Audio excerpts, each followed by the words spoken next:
booty shorts so everyone mistakes them for underwear or no pants. Exactly. I'm just wearing nothing from the waist down. You just can't If you see it want to right be a here. big baby about it and to say technically I have no pants on, you go for the underwear that goes all the way down to your ankles. But yeah, I was Like, thinking diaper, but that was just me.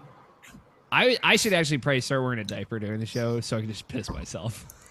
So I For don't have my to get up every hour. for my dad's 60th birthday, we bought him Depends, and he was not too thrilled. That's actually a great 60. So the bonus content started about 30 seconds ago. I like Yeah. just rolling into it with like zero context. Hey everybody, welcome to bonus content. I am Alex. Like, it's weird because I do the whole name thing and it's like a whole thing during the podcast. But here it's like, it's Alex Scott's here, Nobishin's here, our guest Jon Ferguson's here, I guess. Whatever. And then you get the grandiose entrance. Like I want to kick things off, Nabishin. Kick off the BC with what we've been watching. Because I watched a thing. Okay. I watched all of American Vandal this week. Same. Good. I'm glad somebody else watched it. Nabishin, you need to watch this. I know. I'm gonna get to it. I know. I'm just like. So I started writing about it. It was like it was the first time, like after watching a show, I'm like, I need to write an Alex Talks about this show. Except for BoJack Horseman is the only other show that I want to write an Alex Talks about. So I'm like looping the two of them together. It's a masterpiece. It is really good. And oh god, so it starts as something that's like just bullshit. Like it's just dumb, and it tricks you slowly into becoming like by the end of it, you're like, oh, this was really serious actually, and it's like you walk away from that show like moved, and there's like an emotional story, and like it makes you feel feelings that you wouldn't think a show about drawing dicks would show you. But like there's like a point and a message, and it's like it is not just super smart. It like executes on that intelligence in a way that is like passionate and empathetic. Oh god, fuck man. Yeah, I mean, I was watching it because when I do homework, I need to just put something on television so I can, kind of focus. And I think this is probably the worst week of schoolwork I've ever done because I just watched all of American Vandal during it. But yeah, there's like, you're right, you're completely right, where it does become this more serious thing, even though the whole thing is just like this super mockumentary, like trying to be over dramatic the entire time, but they still just crush it by actually making it like feel kind of real, but like definitely still a parody. So yeah, I've never watched. I've never listened to Serial. I haven't watched Making a Murderer. So like the big two things it's kind of comping, I have not consumed. But it's those things you kind of pick up through osmosis of like, oh, I kind of like I get what this is all about. And it's very much the same thing of like, okay, I get what American Vandal is doing, and how it's like satirizing those other things. And man, does it do it very, very well. In just a striking way. So like, I don't know if ultimately you will be as emotionally invested as I was, Nabishin, but I think like it's a thing that you would appreciate. That's why I would recommend it to you. the humor's really good too. Like it's written so well. Like the one guy is like a Postmates driver, and like that whole segment of like when he's at work is like one of the funniest things. Yeah, it's there's some real good bits. I'm trying to think like toward the end some of the funnier shit that they do. Like a part of I think like the second or third episode is like trying to figure out who could have witnessed this hand job go down. And like they have like this 3D model that they keep referencing of like these two like stick figure like models, and like one is just jerking the other off. And it's like they're referencing like it's just like it's drawn out and it's spaced out like a recreation of the actual area. It's like you couldn't have seen it here or here, and it's like who could have witnessed this hand job happen? And it's like this is fucking so dumb.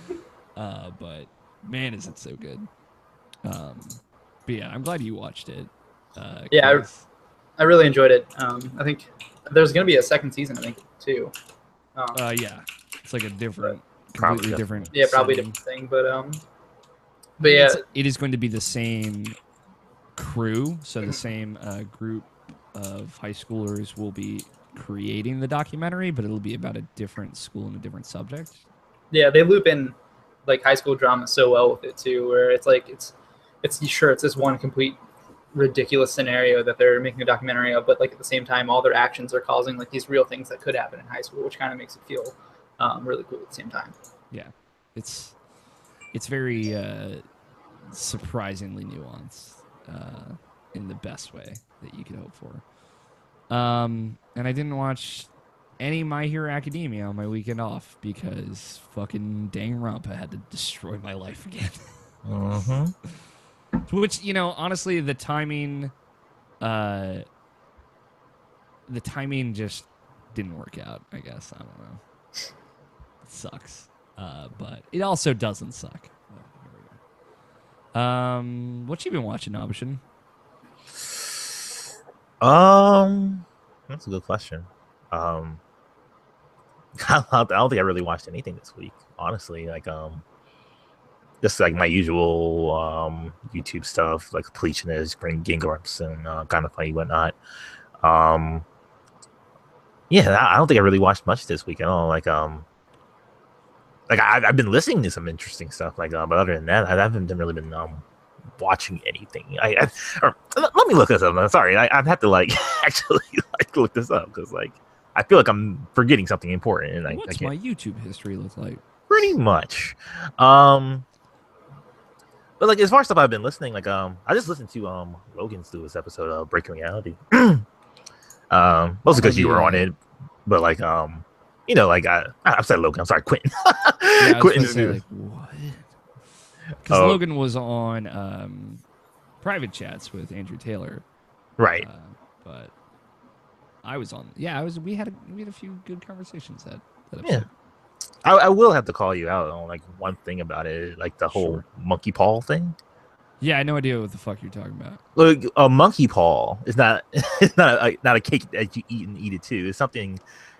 It's not even something like what Quentin thought it was. It was like, oh, like you ask for like the best tasting cake and you get, and it's like on the moon or something like that. It's more of something like of like I said, I want world peace. You'll get world peace, but like at the same time, like aliens will invade at the same time. It's something along those lines. So I had said this, instead of being like a monkey paw year, it is more of a cake and eat it too. I was using a different idiom to describe it. As in there's too much of a good thing versus a good thing at a great cost. That's what I was saying, to clarify. Yeah. But I think it's more of like I'm getting everything I wanted. Like for me, I'm when I say this because like Cam like put it out there. Like I said, I'm literally getting everything I wanted. Like, and as far as like distractions and everything, like for instance, like a Hey Arnold trailer just came out about like the new movie is coming out, and it's coming out in November 24th, and I'm super excited for that. That's like I never thought this would happen again. This is like exciting for me. It makes me legitimately happy. And then like I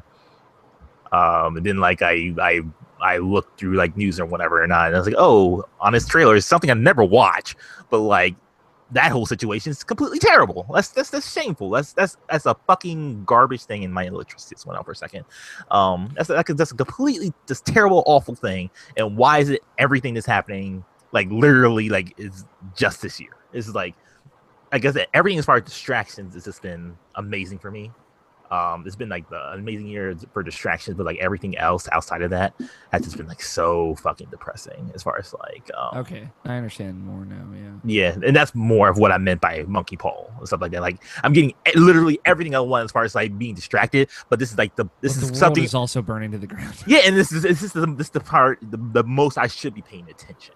Mm-hmm. Paying attention, saying something and doing something. Yeah. And like I'm having all the stuff that will keep me away from that.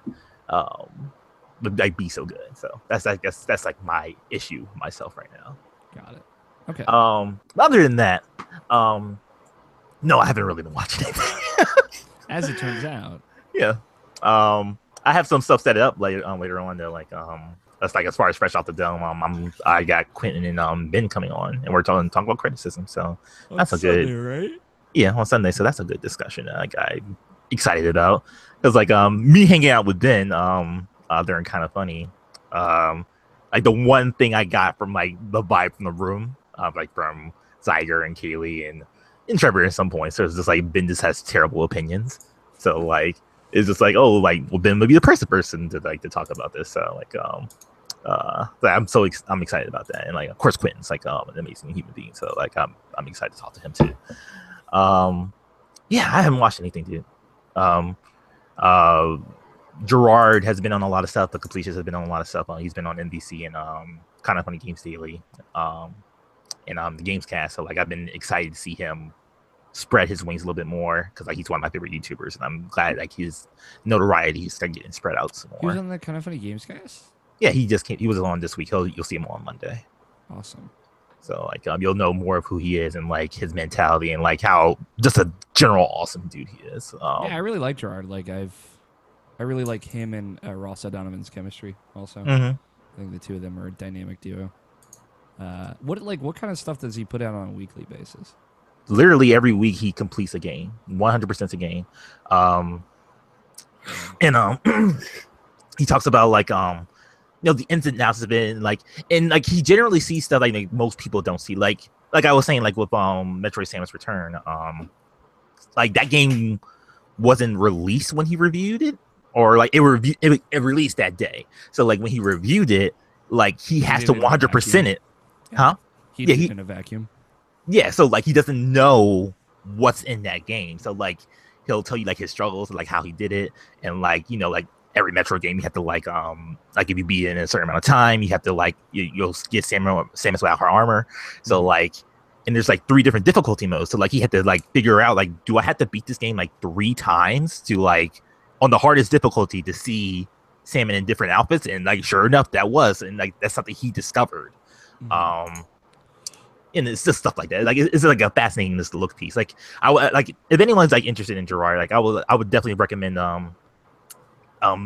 watching or listening to the G Club when he talks about like his philosophy about completing games, and obviously this Gamecast is coming out pretty soon. Like yeah, he's really cool. That's cool because I went through a similar experience with Axiom Verge because I got that game like a month before it came out.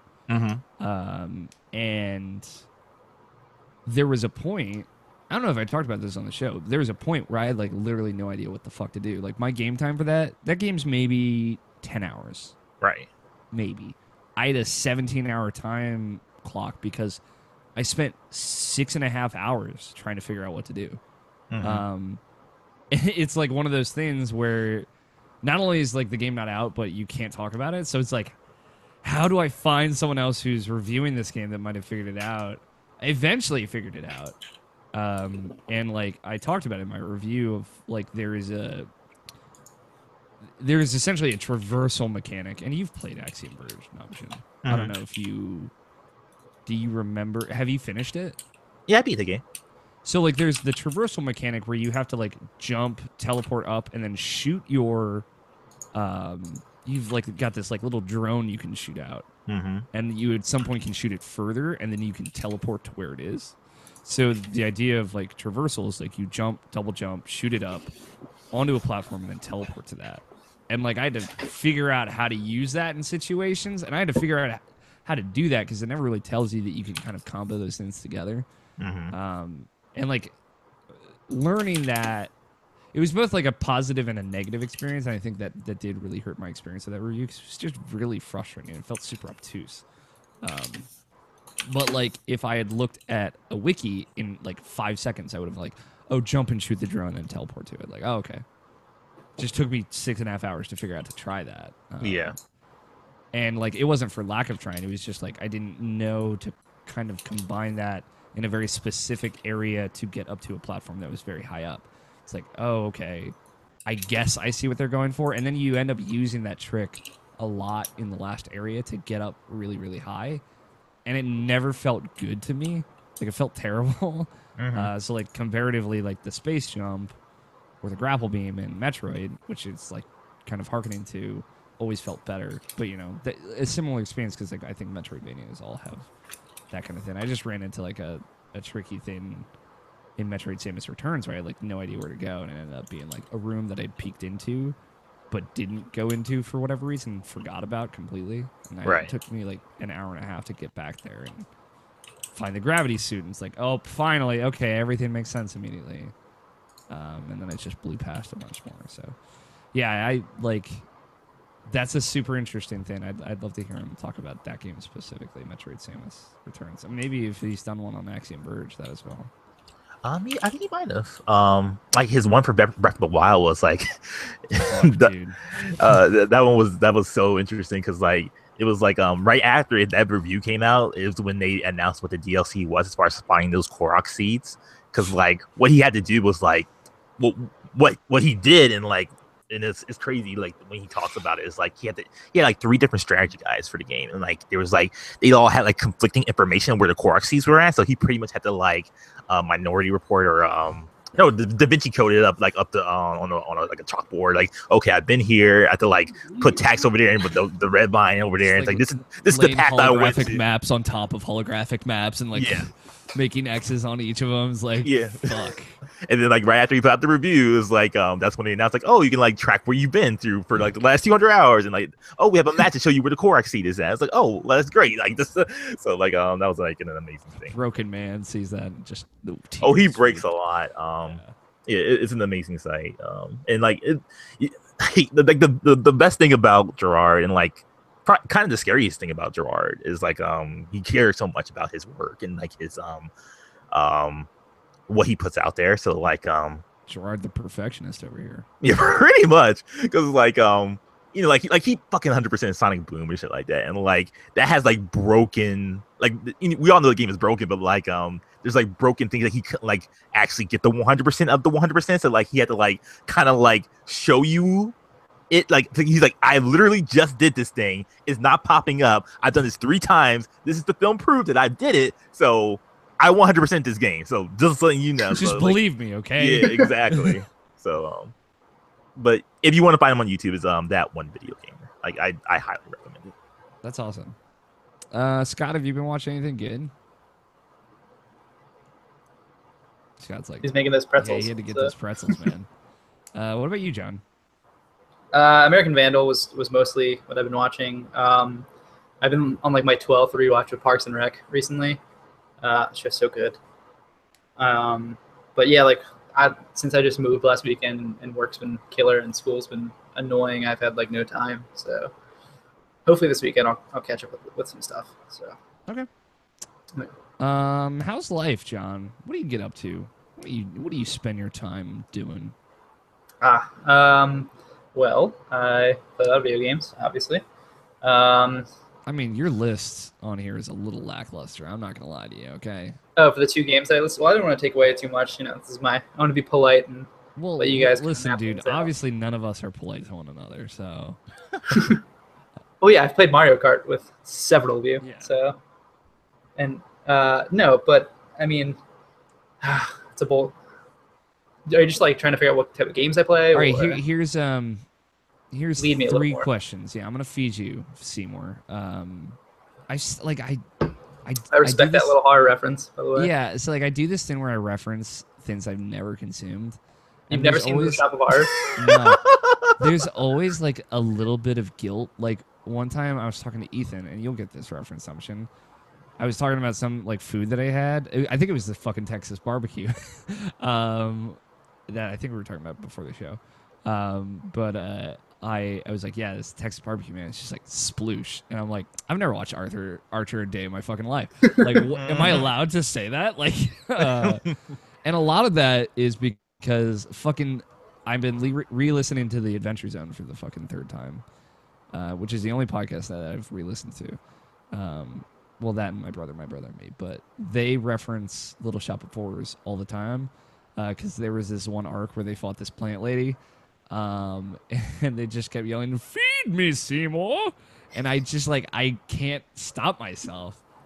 So there's a residual Little Shop's guilt. great. Okay. Definitely watch it. There's a movie with Rick Moranis in it. Yeah, But, like, one of my favorite movies ever. I'm a former theater kid. Like I worked at a theater camp for like 10 years teaching drama and improv. So like that's Hell yeah. that's up there for me. You ever see the alternate ending of that movie? Of Blow Shop? No, I've only seen like the original cut. So. Yeah, they spent like the alternate ending, which is actually like the true ending, until like they found out like the audience didn't like it. Was that pretty much that Audrey 2 just like eats Seymour and eats Audrey and like pretty much takes over the world. That's literally how that movie ends, and they spent $1 million on that. It looks awesome too. Like this, you just see like pretty much like him going like kaiju style and just Godzillaing and just like killing everyone on the planet, and that's how that movie ends. And the audience reacted really negatively to that, so they just like pretty much redid the ending, and that's the ending that we know for that movie right now. So it's pretty interesting. It's on the Blu-ray. That makes me think of this movie called, I think it's Deep Blue Sea with LL Cool J. Yeah, it's the shark movie. it has like a shark fin. I've seen Deep Blue Sea. I know what you're talking about. Well, you know the one girl who dies at like the very end, like the bitch scientist. Well, originally she I think survived, and she like the audience like, yeah, this is a terrible ending. She needs to go, so they had to kill her off in the end. That's fantastic. I love like audience screenings and how that changes shit. Except for that one Insomniac game when EA was like, no, we got to make this shitty. Overstrike / Fuse. Overstrike, yeah. Fuck, Overstrike, man, what a name. It looked so good in that first trailer.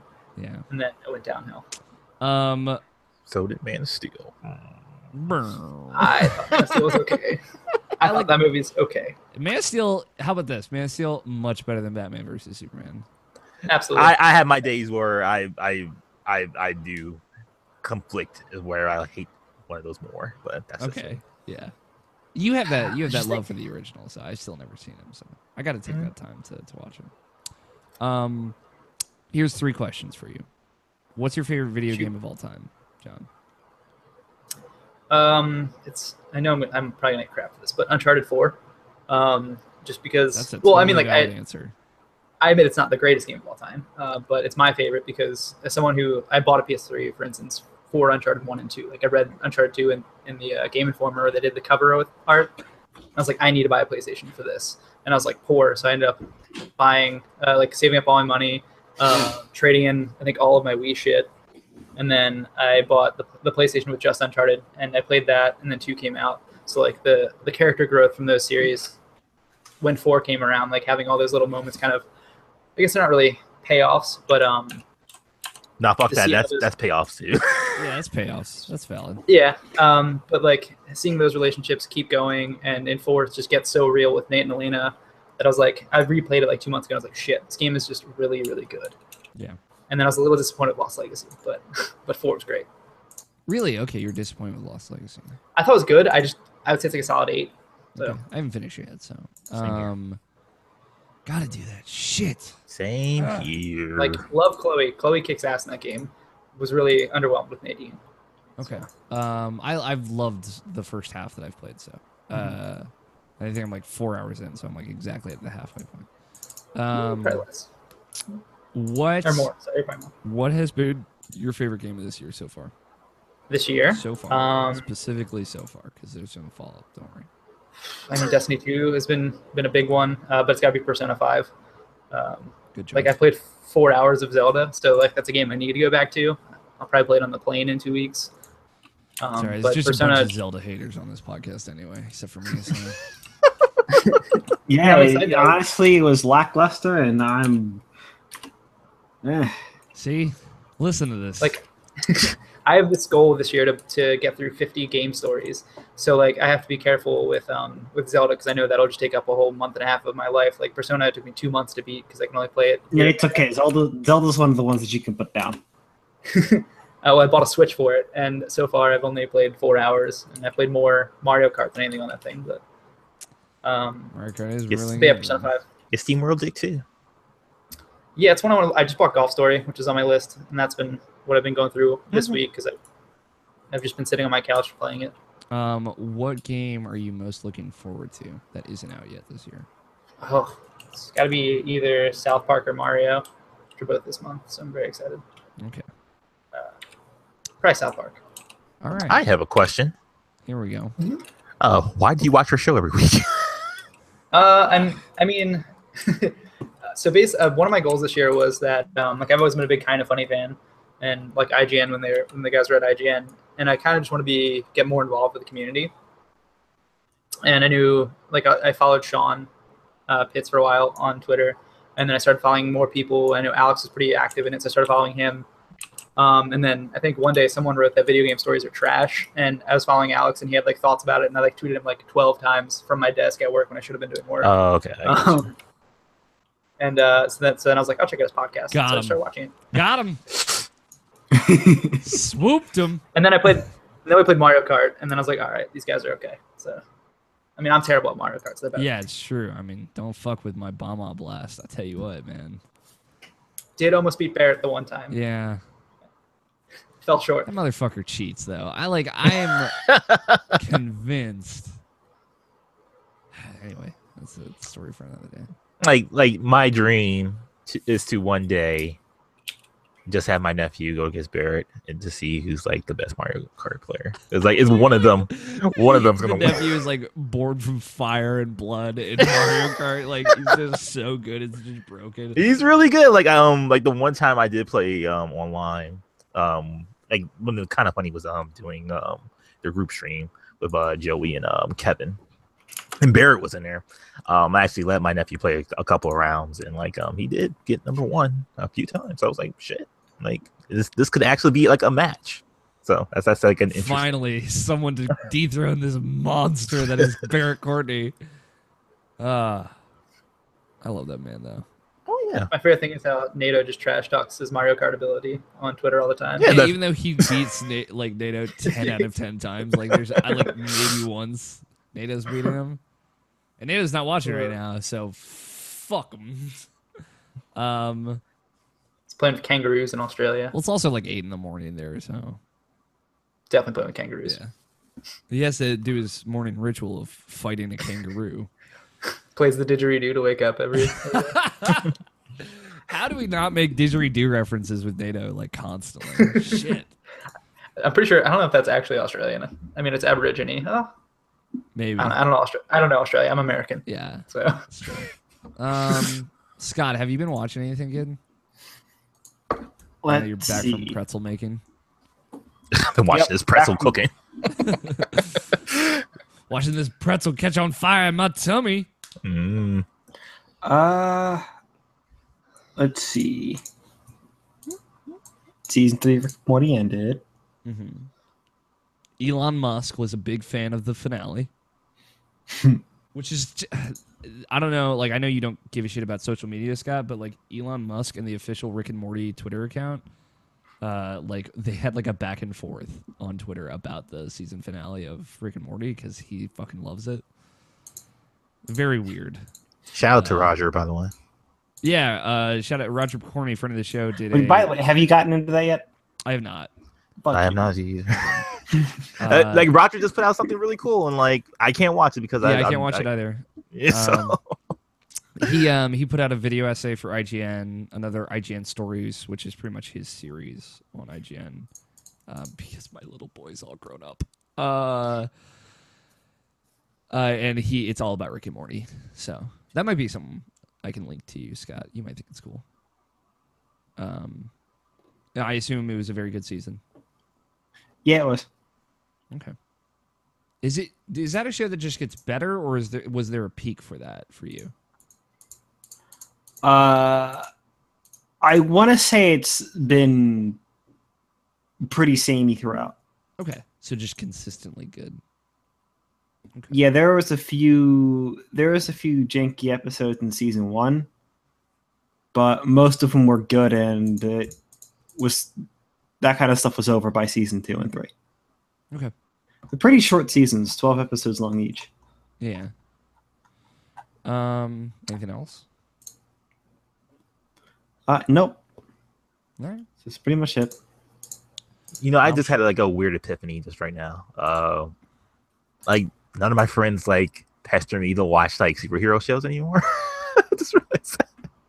Because it's usually like you should watch The Flash, and it's like no. I gave up, like man. Yeah, but I gave up on all TV. So yeah, I'm with you too, because I've never seen like even a second of The Flash or Arrow or anything, and like that's like when I usually hang out with my friend Tony.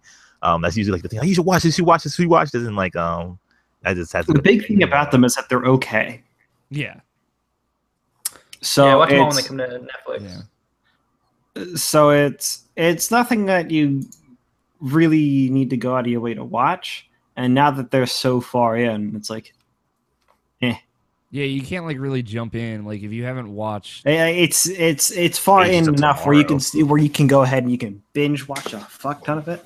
Because for the Flash, they're hour-long episodes each. Each season is 24 seasons. Just go ahead and I think there's 3 seasons out now. yeah, So yeah, it's like good luck. Like, There was you fucking can literally 4 binge watch days. that. It's just I don't think it's good enough to warrant binge watching. Yeah, like Yeah. if there was one I would probably like actually like give it a shot to, it would probably be Supergirl, but like I just haven't had the time to. No, Flash is I want to say Flash is definitely the best one. Oh, I'm pretty sure it is. I'm just saying, like for my taste, like probably Supergirl would be something I would probably. Supergirl's probably the weirdest out of like. Yeah, that's the reason why. Like no one really talks about it, but apparently it's good, I guess. But so it's Jacob like Bryan talks about it. I'll tell you what, don't play Destiny with him because he'll fucking just talk about Super. They're all okay. Yeah. They're not. None of them's gonna blow your skirt up. Like season 2 of Arrow and season 1 of Flash are probably the best. Yeah, I was gonna say season 2 of Arrow's pretty good. but season 2 of Gotham though, man. Come on. Hubert talks about it all the time. dude, I watched 4 episodes of that show and I was like, I'm over it.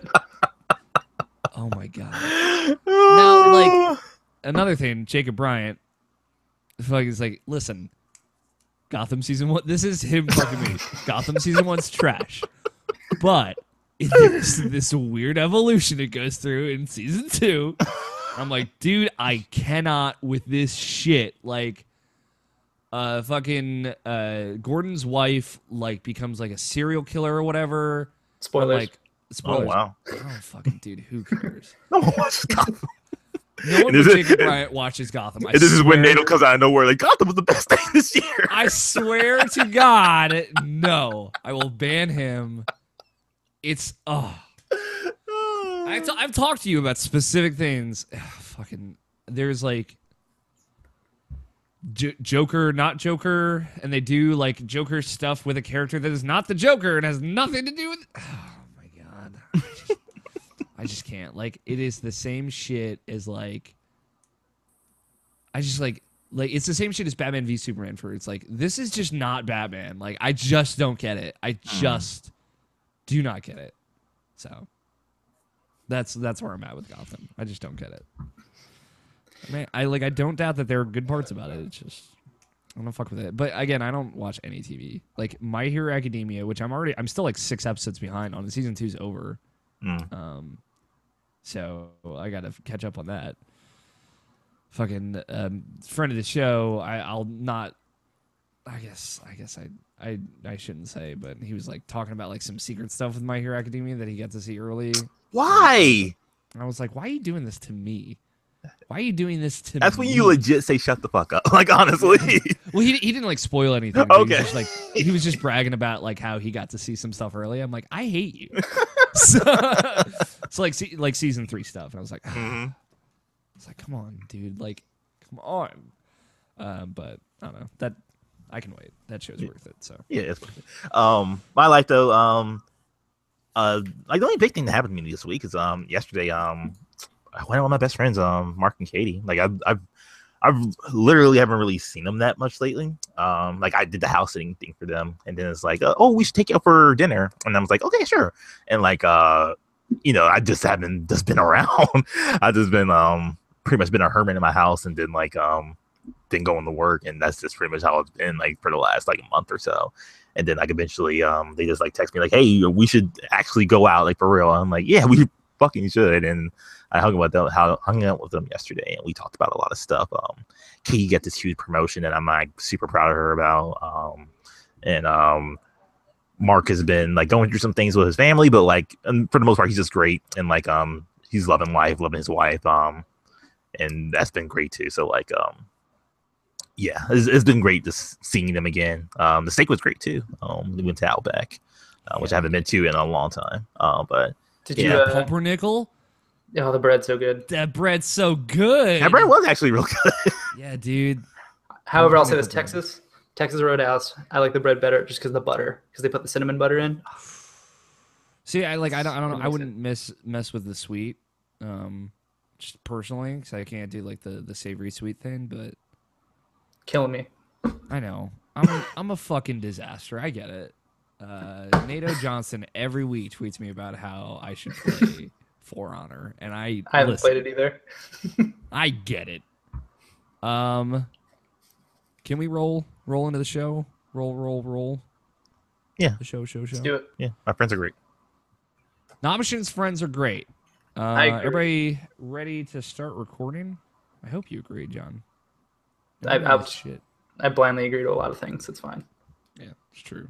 God knows, you probably agreed to some fucked up shit I said during Mario Kart, so. I was probably drunk. You were for sure drunk most of the time. You're like, I'm 6 beers deep. I'm like, okay. I think it was you that said you get better at Mario Kart the more you drink. I was probably lying. I don't lying? doubt that. Man, we should play some Mario Kart during actual life. I'm in. All right. Just send me a tweet. I'm sure we'll loop you in if we're doing it. Yeah, it's only if you're 6 beers deep, though. What time is it going to be? It's very important. Preparation and such. Probably 6 a.m. All right, I'll probably still be awake. Fuck it. Jackbox Party Pack 4 is coming out before Extra Life, which is exciting. Yeah, my friend and I play that. No Quiplash sequel, though. Okay. Which sucks. I guess there's already been a Quiplash too, though. I mean, it'll be the same thing with Jackbox all the time, where it's like the best thing for all of us for like the month, and then it'll be like over with afterwards. Well, again, like I'm just glad there will be a new Jackbox for Extra Life because that has been. Dude, like I love Jackbox every year, and I will buy them every year because it's like literally the funnest thing for like that week or two. And then, Yeah. then I'm just completely sick of it. But that's just Yeah, like I don't need it for anything else though. Like the time Yeah. when we're all together, just fucking drunk out of our minds. Like, yeah, it's always fun. And like those games are always fun when you actually have everyone in the room. for sure.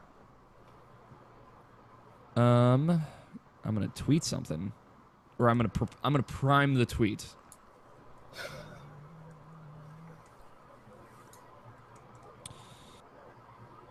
Recording. 3:48. All right, everybody ready? Yep. I'm gonna count down from 5 to 1. On 1 is when we will hit the record button. Not on go. Let's hope this works. On 1. And I know that's John. I understand it's weird. I'm No, I get a that. weird guy. No, I get it. I recorded. Fuck, who is? I recorded something with someone, and they did it. Oh no, it was during the Destiny raid. I did with a different group of folks. Like it was. Oh, I can talk about that this week. So I forgot to talk about that last week. I have not played the raid, so I'm Well, hit me up. all about man. hearing it. Well, I play on Xbox, so Oh well, you're dead to me. you can go out, No, buy the Xbox version, get a character up. I will. I know. I will at some point be getting the Xbox version because I'm trash. But Nah, but I'm my- probably gonna buy PlayStation at some point too because I have a bunch of friends that played on that. Yeah, too, I mean, so. my Australian sweetheart is on Xbox. I got it. It's true. We keep saying we're gonna play together, me and NATO, and then we never do. But Time zones. Sounds like there's like a thing where you have to do a countdown in Destiny's raid, and they did it on 1 and not on go, and I was like quietly They in the stole it. background. I was like, I feel vindicated. They stole it from you. Yeah, they took it from me. All right, 5, 4, Fucked 3. up. God damn it, Scott. All right, good. Okay, you're on the right recording device. I'm on Audacity. Yep. Yep. Okay. Just on John on Audacity, just make sure like whatever snowball is. Yeah, I already did that. Did you do a test recording to make sure it's? No, I can do it real quick if you want. Yeah, definitely. Testing. Test 1, test 2. Testing. Stop recording. Thanks. All right, let's listen to it real quick. See how cute I sound. Hella cute, my dude. I do sound hella cute. I got good news for you. Average cute. Oh, come on. Aw. This man comes on our podcast, Scott. You got to shit all over him, shit all over Breath of the Wild. It's just a whole day. It's my I didn't shit on Breath of the He still Wild. got cute after the average. Oh, okay. Yeah, it's true. At least Scott said the word cute to you, so that's actually kind of a gift. All right, I'll take it. All right, on one. 5, Fucked up. 4, 3, 2, 1. Fuck you, Scott. Hey, it's fucked up. Time after time. Podcast after podcast. You never include sex. What a good song, Time After Time. Just saying. It's like Renegade by Styx. I think Okay, about now it. I'm going to search the song and judge it. Okay. Time After Time. If you have not heard Time After Time before, I don't know. Scott has a very particular taste. I hope it includes Time After Time. Probably By not. Cyndi Lauper? Yes. I can guarantee it does not include any Cyndi Lauper. Time After Time? Pretty sure it's her, isn't it? No, Scott's taste. Oh, okay. Um, Oh, yeah, this is awful. On that note, I gotta go. So. I got somewhere to be. Why did I agree to this? That's like a montage song. It's so good. It totally is a montage song. That's actually a good call, Scott. It's what I want my Yeah, life it's fine to to be. use it on a montage. montage. So It'd be pretty impactful there. it'd be pretty impactful. Nabashin, I don't know if I should be angry. So George Cruz Alvarez got the European version of the Super Nintendo Classic. Excuse me, the Super Nintendo Mini, as it is called there. And then Michael Martin got the Japanese Super Famicom version. And it's like, I love this, like the European look, but I'm not nostalgic for that one. Like, that's not my Super Nintendo. That's not my Super Nintendo. Right. But it also is like, it's got the colored buttons. It's super cute. I mean, you can still get the controller, probably. True. Yeah, you can probably find this controller separate. I can paint you one. I can't do that. You see those people who painted their classic NES classics, so they had the puke yellow, like the aged SNES. Oh, they like the aged rot? Yeah. No, that's fucking awesome. A lot of though. people done that. Because I remember my Super Nintendo got that too. I don't know if Alright. I ever owned the Super Nintendo. I played it like at friends' houses when I was really young. So, but I don't think. I think we just had the regular Nintendo, and then we had the Sega Genesis afterwards. So I got a nice setup, Nabashin, because my brother has got my Super Nintendo Classic right now, but I got like a super long HDMI cord, so I ran the Super Nintendo so it's like under my couch. So I just gotta like lean my arm down and I can reset it. I'm like, got it. Got it figured out. I also have like the classic controller, so I can probably plug that in and the home button will work for that, I think. So we'll see. Maybe I should get that a shot. All right. Trying to think if I should get more. I should be fine. I have a spare LaCroix. LaCroix. I've been I drink so much LaCroix. Are you officially a LaCroix boy now, Nabashin? Oh, I've been LaCroix boy before, but I don't. And I say it before it was cool because it was cool. It was when it was cool. It was totally when it was really cool. But yeah, totally. Like I've been like even like trying different flavors too. Like I've upgraded to orange, which is currently my favorite now. So You're like trying to find one that's good. Me too, bud. Me too. Just searching out there. There's got to be one that's good because these are all terrible, but I'll drink them. Is I like it it's like? actually decent. Is it curving your soda craving? Like it would if like at my job, like our soda machine has like pretty much like Jesus Christ, the power just went out again. Oh, I thought that was my air conditioner. I heard it beep. Yeah, that was mine. Our soda machine just has an Apple Pay on it now.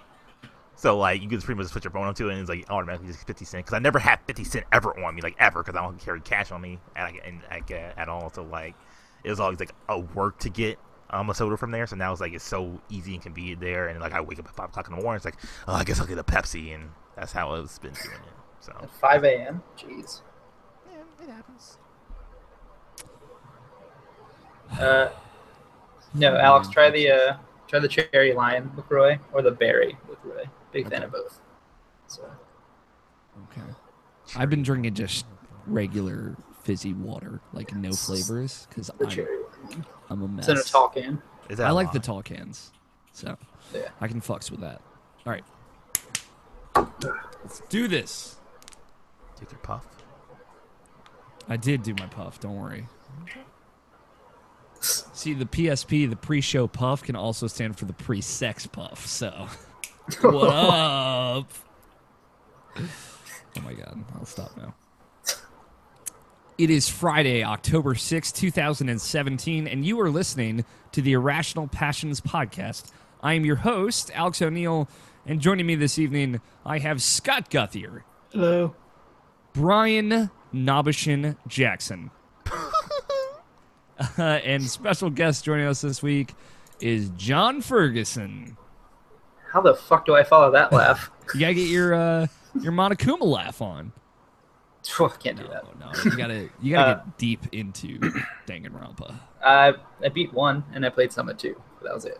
Okay, all right. You should Mad keep respect. Welcome to the show, John. Thanks for having me. I'm excited. Absolutely. I'm sure, like when you tweeted me yesterday, you were like, "I'll see what happens with this," and you didn't expect me to say like, "All right, tomorrow, what are you doing?" Yeah, my thought process was like, I would totally love to be on the show. Like, I'll just, let them know. And like maybe one day if they're short guys, because I know like 2 weeks ago, an option was by himself, and I felt terrible. And I was like, oh, I would have helped. And then literally an hour after that tweet, I'm just sitting at work and I see my phone like light up. And it's like, Alex O'Neill, what are you doing tomorrow? So yeah, so You're doing this. Doing this. Yeah. For the next 20 hours. Strap in. I'm gonna drink a lot of coffee. You'll need it, I promise. We got a great show lined up for all of you. Tony's not here. He's actually in the process of moving across the country again. So hopefully he will be back next week. I think he will be back next week. I don't think there has to be a hopefully added to that. He will probably be here next week. So we can't. God, it's been like 3 weeks in a row now of like not getting everybody there. Like Scott wasn't here last week. Mm-hmm. None of us were here the week before that, or like, Scott Did you wasn't give here him last the week. explanation for last week? No, what happened, Scott? Well, Passed I out. said that you passed out. Yeah, that's what happened. Okay, I I reiterated had that a- you needed some last- sleeps. Yeah, last week was pretty weird with my sleep schedule. I kept waking up at 3 a.m. Mm-hmm. I'd go to bed at around like 11, and I'd wake up at 3 a.m. So, and then this just kept getting worse. And eventually one of those naps lasted to around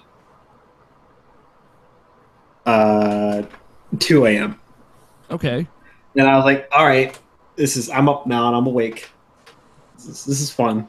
Obviously, I know that feel. I understand. I like this week for me was good. I actually like went to bed at 10 p.m. and woke up at 8 a.m. one day, and I was like, I'm an adult. I wake up at 6 a.m. every day during the week, so that's great. Oh, fucking Mr. Big Boy Pants over here. No, I used to be up until 5 a.m. all the time before I got this job, so Fair enough. Yeah. I totally just blank. I'm like, what am I doing? We've got a great podcast lined up for you. Outside of that moment that I just had, John's here. For folks who don't know, what do you do on the internet, John? Just hang out and play Mario Kart? yeah, that's about it. I mean, it's my life. No, I host a podcast with a couple of my friends called Topic Thunder. Tropic Thunder. No, Topic. There's no R, all right? Okay. Makes our YouTube search a bitch, but it's fine. No R? Topic Sunday? No, Topic Thunder. one day. For Australian listeners, for NATO. If you listen to it, you can have that. Okay. Basically, it's a podcast where we find really dumb stuff on the internet and we talk about it. So, like little Okay. articles and such. We are doing YouTube stuff now. We have a new show coming out next Saturday, which is called Spooky Boys, and it's an interactive drinking game. We play horror games. It's a giant 2-hour Let's Play, and we have rules that go along. And every time one of the rules like pops up, you take a drink. So That sounds fun. yeah, the first episode's a doozy. So What are you Good point. playing for the first one? we played Layers of Fear for the first one, and it's a little rough because it's our first time doing it. But we also recorded our second episode, and that was Slender: The Arrival. And there's some good moments in that one. I'm excited for people to see it. So That sounds good. I'm a baby when it comes to those games, so I get easily scared. And Slender did not pull any punches. Yeah, I'm kind of excited because I'm thinking, every now and again I get in the Halloween spirit, and like this year, I think my jam, like I'm looking to get into The Evil Within 2. I want to maybe like get that toward the end of the month and like have like a spooky night with it. So that's how so Oxenfree is my PSA for this show. Oxenfree is free on Xbox right now. It is one of my favorite games of the generation, but it's not like overly scary. It's just got like this really great October Halloween like vibe if you've never played it before. It's like a coming of age story. But it's it's kind of creepy. So I definitely recommend that for anyone. Yeah, a big hit during our 2016 Game of the Year awards. A lot of people had that on their list. Yeah, it's up there for me. Great soundtrack as well. He's being sarcastic. Oh, great. I am not, sir. I only started watching the show like 3 months ago, so I wouldn't. Oh, by the way, don't forget about Hidden Agenda. So. Yeah, Hidden Agenda is coming out this month. Mm-hmm. Oh man, I gotta get the gang back together and just get drunk playing that game one night or something. Everybody play on their phones. It'll be great. Yeah. That's from Supermassive. Massive. Not Supergiant. They did a different game this year. Another game. Shit. Sorry, I just keep remembering all the games I haven't played. Yeah, this year, and it's just depressing. Let's kick off the show. For folks who don't know, Irrational Passions podcast is a conversational video games podcast where we talk about the things we've been playing, the happenings in the industry, and the listener questions. And before we get into the games we've been playing, a little bit of housekeeping to kick things off. On IrrationalPassions.com is a new episode of Input, our other show, episode 11. Those guys are up in the numbers now. They talk about Andrew House's legacy and why we don't support game developers. And they have a few really good conversations about such. And obviously, like we'll maybe touch base on it again in the news. But Andrew House stepped down as CEO of SIE. So it's a big deal. Andrew House has been in video games for a very long time. So. Outside of that, George Cruz Alvarez, the boy, reviewed. He did our first ever mobile review of a mobile video game that you would play on your iPhone or Android. We actually had to add a new category for it. It was very I was like, oh shit. But he made a compelling case for reviewing this game. Another Lost Phone. It's actually a follow-up to a normal Lost Phone, I think is what it was called. It's on my phone. I can check. It is a normal Lost Phone. Yeah. So he reviewed another Lost Phone, which is a follow-up Laura story. Follow-up to that. Kind of like the same premise, but he notes a lot of improvements and how it doesn't feel as voyeuristic, I guess would be the word, because we had Logan Wilkinson on the show to kind of talk about that game a little bit when it came out earlier this year, the first one. So it's an interesting concept, and I really like the idea of the first one. It sounds like this one is executed. This game, I put in quotes, because you're just kind of exploring a device, is executed on much better. And I have a Destiny 2 review written, done, and ready to publish. So hopefully that will be up by the time this, hopefully maybe even over the weekend. So people watching the episodes live will be able to see it. I do want to say I'm sorry that there's been lots of delays with editing and releasing the audio versions of the podcast. I'm trying to figure stuff out, and I will try and be better. And assuming everything goes as planned, we should be recording a new episode of Farm to Tower this weekend, our third episode in our 6-episode run. So look forward to that. We'll be talking about faction wars, probably more just thoughts and feelings. And maybe we might hold off on recording that until Tuesday so that we can talk about Iron Banner. We'll see. But we'll loop back around to that a little bit later. Let's talk about some video games. Danganronpa 3 V3. Let's talk about it, Nabashin. Danganronpa V3. So you beat the game. I'm still like just beat that. I only just beat the second trial. So I beat Danganronpa V3, and I was like, when I finished it, I'll let you know. I was like, okay, that's good. That's good. Yeah, it's done, Scott. It's done. It's done. I finished it. When I finished it, I was like, that was longer than I thought. Must have been like 30 hours. And I pulled up my game clock. It's like 47 hours and 6 minutes. And I'm like, oh, whoops. That was a long weekend. Yeah, dude. There was, man, I don't know what it is. Well, I do know what it is about these games. You know what it is, Nabashin. You get it. I know. And like, I'm sure like every part of you is like, why can't I just be playing this right now? There is a point.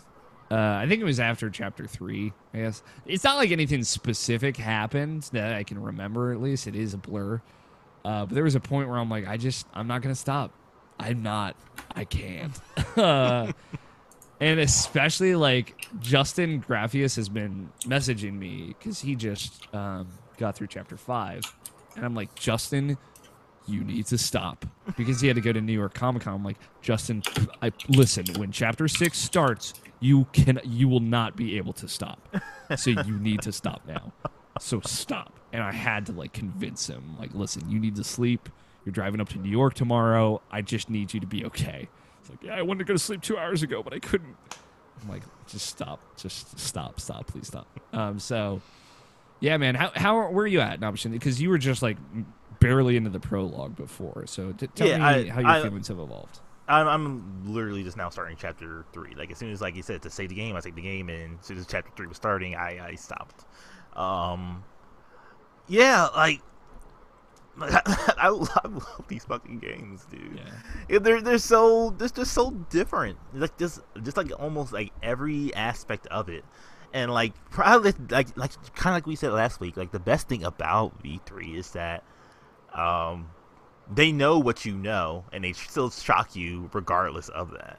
They know they're the third entry of this game. They know that they're in the high school again. They know you have like all these quirky characters, and like they even like set up stuff that's like, oh, this totally seems like this is gonna happen. Like, there's so many more red herrings in this game. It is unbelievable how much they just fuck with you. Yeah, because it's like, oh, okay, person, like I know you. Okay, you're telling me your backstory. Oh, I see this video. It's like, oh, okay, so like, pretty much something's gonna happen to you. Like you're just telling me this game. Okay, sure, and then like out of nowhere, just like this other character just dies. I'm like, why? And I get so emotional. I get so upset. Like, why did this happen? Like, where did this come from? It's so out of the blue. That first chapter was like very. We didn't even care about this motherfucker yet. Yeah, it's what totally happened? that. Like, that first chapter is so much of like at the end of that, because you know what I'm talking about. Yeah. Option. Obviously, I don't want to say, even though like I think that's a pretty like. A lot of people are probably gonna see or know that going into it, but like what they do, it's just there's just a moment where you're like, oh no, you're like, we're like it's just dawning on you, like they're actually going there, and you're like, no, what? And it's just like this. Because I joked in my head going into that first like trial, the class trial that you use to find the killer. For folks who aren't familiar with Danganronpa, somebody dies, you go to a trial, you investigate, you go to a trial to figure out who the killer is. And there's just like a moment where you're like, it'd be really weird, it'd be cool if they did something like this in like chapter 4, and then like just out the gate you're like, oh god. And what stuck with me, and I'm curious kind of like where you're at with it, Nabashin, and this is true in my experience all the way through the game, is like it is way, like it hit me way, like every time it hit me way harder emotionally. Like there is a much greater sense of tragedy in this versus the other ones, And it was there before, but like the emotional level is way more poignant, I thought. Like I agree with you, and but like I would also argue at the same time, like because that was what made 2 so much more special. Even though I think 1 is a superior game as far as like the characters and stuff like that, but like I feel like 2 did that as well as far as like just like. Because like everything was so personal in that one, especially when you find out they were all fucking friends, is like legit friends, and like the moments in that game just turn them against each other, and like it's just like so tragic and so sad, and especially like one of my favorite characters, like the way that she went out was just tragic, and it's like, oh my god, that's so terrible, so bad, and like they did this fucking immediately in this game too, which was like that killed me. Yeah. That fucked me up. And like probably like the best thing about this too is like literally to like the moment where you have to choose people is like I'm still guessing like where is this going, like who is it, and then like I guess it's you, and it's like it totally is you, and it's like oh my god, and it's like that every time. Well, it's only been 2 times so far, but like every time it's been that way for me, and it's literally been fucking me up, and it's fucking me up even more because it's like the reasoning and like why it happened, and it's like it's justified, and it's like also like, but it's also like it's murder at the same time, so it's like it still sucks at the same time, and it's just so tragic, and it's so bad. It is so bad, and like the murder, I mean, like the execution obviously is like fantastical and looks so good visually, and that then like first one too, man. Oh my shit! It is something. It is like just visually like it's like what personified like one of like the most stunning things I ever see. It's just like just the way that they do those executions is just like on like some next level shit. And then Monodama just fucking messes it up every time because it's something so serious and you feel so bad moment, then like you get somewhat of a smirk because like he just like does something. It's like and like the Monocubs do add like a different flavor to things, and I think like they're good for this one because it is so much more tragic, and like they do help just a little bit of fucking levity, please, like. Jesus Christ! So are they the Monokuma kids? I'm guessing. Yeah. So like they're kind of like they don't really do shit. Like they're just there, and more or less, and they're just kind of funny, and they all have kind of like different aspects of Monokuma's personality, and they're fun. They're just fun, and I like them all. I didn't expect like kind of like what they end up doing with them and how that progresses as the game goes on. So. That's it's a good time, but man, like there was a moment going into the end where I kind of like because like Danganronpa has trained me to figure out Danganronpa. Yeah, like I was going to ask you, like you're really good as far as like seeing things before they coming. Like how has it been for you so far? There are definitely like times where I don't see it coming, and it just like fuck it, like the first case where it's like, all right, shit, like coming up for air, like oh my god, because like they do it so good, making it seem like when you go into that trial, you're kind of like more or less convinced like who is probably going to be, and it's a matter of like, oh, it sucks, it has to be you, and like I don't want it to be you, and then it's like you have to believe it's not them. I'm like, okay. It can't be you. It can't be you. And it's like, yeah, it can't be you. Then it turns out to be something else totally, entirely. Completely out of left field. And you're it's like, oh, this makes complete sense, too. And you're like, oh. Because there's, like, just a through line of logic that, like, it adds up. Like, the math adds up. And it's like, oh, fuck, I guess this was earned. There is stuff that some a little bit of that Danganronpa bullshit where it's like I don't know how I feel about this, which has happened to the other two as well, but they executed it on so well. Man, Nabishin, we're gonna have a lot of conversations once you finish this game. I'm gonna let you know. Oh, sure. But like going into the end game, like that final trial, there was a moment where like right before the trial started, like two things, like the two big pieces of evidence, like clicked. And I like put the controller down, and I was like, "Oh!" And I just like it all like I figured everything out. Like, it's Da Vinci Code shit, like you referenced in the bonus content, of like everything fell into place, and I realized like what was happening, and I was like, fuck. And I just had a minute where I ended up being right, and it was, again, like, Danganronpa makes me a Danganronpa detective. But like, without the lead up and everything, I wouldn't have been able to figure that out. So yeah, it's very good, but it is I will say it is difficult for me to talk about that game now that I've finished it, because like I have all of these things that I know now, just like it was in like Danganronpa 2, of like I did like, oh fuck. Okay. So, Speaking of Danganronpa 2, Cool. so like I said, I beat the first one. I liked it a bunch. I started playing 2. I got probably, I think I'm on like the 3rd or 4th case, but like I got burnt out on that game. Like, that's fair. I didn't like the island setting like nearly as much as the school setting, and I just feel like the characters were really boring. Is it worth me to finish that game? I think so, because they're chapter 4 in that game is fucking incredible. I think that's what I'm on currently. Because they I don't want to ruin it or anything, but they like trap you in a different setting.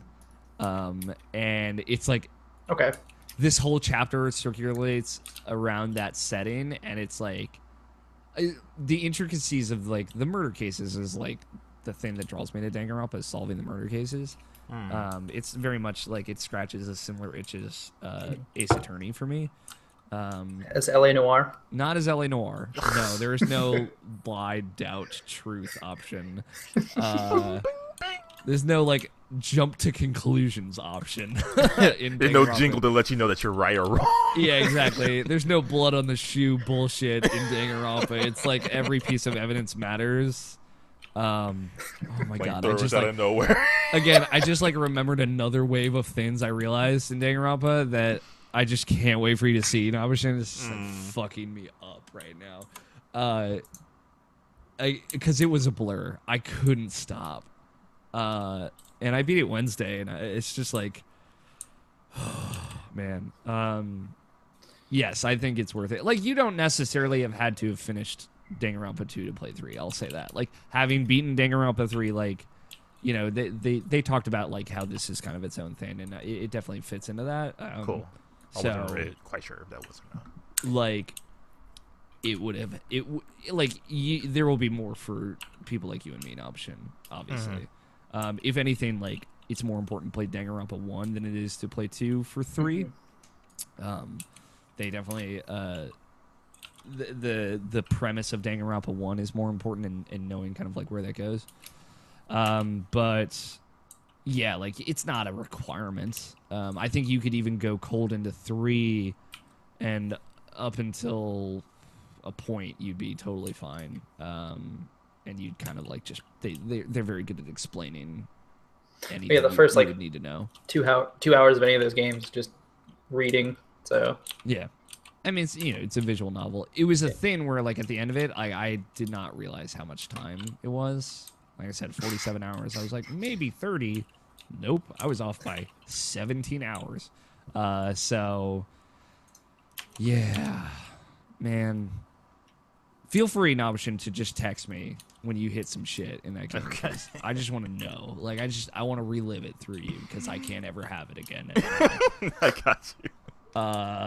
So, yeah, it's like one of those things where, like, it's up there with Mass Effect, the Danganronpa trilogy. Of like, I wish I could just wipe my memory and relive these games. Okay, for sure. So, Danganronpa V3 is fucking great. And it, like, you saw my tweet earlier, like this week of like, this fucking year, dude. like this game, Persona 5 and Zelda, it's like, these are like dream come true games, and probably Mario in that as well. And it's like dream come true sequels of like things that you don't know you're anticipating so much in the case of Danganronpa, but I definitely like, I want another one of these. And it's just like, fuck, all of these came out in the same year. Excuse me? Pardon me? Like I said, we got to talk after. Like, this is we got to figure some spoiler cast shit out and talk about it at the end. So, I already talked to Justin about it. He's like, I'm sure we'll have to have a conversation because he's done through. He just finished chapter 5, and yeah, he had some emotional moments, and he had to talk to me about it. And I was like, listen, I get it. Yeah. Anyway, video games. Who wants to talk about video games? Nabashin, you want to talk about the other stuff you've been playing? Sure. So I've been playing more Cuphead.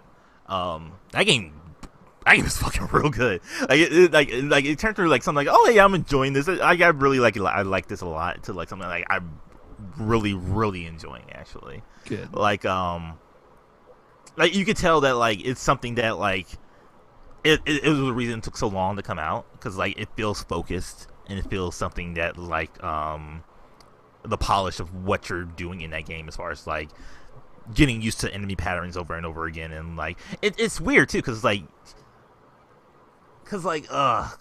what we were saying with Axiom Verge, where it's like where like you have the open setting going from one place to another, and like that could be like sort of like disheartening when you're trying to do like one certain thing and you can't get it right. And like this is just like, you know, like you have your levels, your general specific levels, and you have your boss fights, and they're separated through like different parts in the area. Because like the most important things are the boss fights, and that's like the best thing about the game. Like the platforming areas are actually really good and really fun as well. Just like just going through that and just like and like, you know, doing this trial and error type of thing. Like as far as like Sonic Mania and like Crash Bandicoot this year, like I probably still put Sonic Mania like more over that, but like the whole trial error system, like going through like a level again, like great level design and stuff like that. Like I think Cuphead has like really good moments as far as like that for me, definitely. Good. Yeah, I'm that game's like really snuck up on me too, as far as like, because I knew I wanted it, and then like it's been like so like silent for so long, I didn't know what to think about it anymore. And then it's like, I guess I'll just get this because I want this and I want to support this, and like it just looks good for what it is. But it's something I generally really enjoy, and like it's something that will like probably take some stuff off my game of the year actually, like even more than I thought it would be. Yeah, I'm enjoying that game a lot. What blows my mind about that game is how they hand animated every single frame, like for that, and then in order to make the game feel, I guess, right, was like I think the background runs at like 24 frames per second or something like that, and like your actual like interlay playing is at a different frame rate, just so if you like die, it's totally your fault, and you can't really like blame it on the game or anything like that. And yeah, the amount of work that went into just hand animating all those things, I forget the exact amount. It's just absurd. I want to play it. I haven't had a chance to, but I'm also real bad at games like that, so who knows? Yeah, it's not something I can like just say for someone who say like I don't like challenge or something like that. I don't know if I can like actually just say like, oh yeah, just try it anyway. Because I don't think the game is like actually like hard. It's like it's more just like it's just challenging.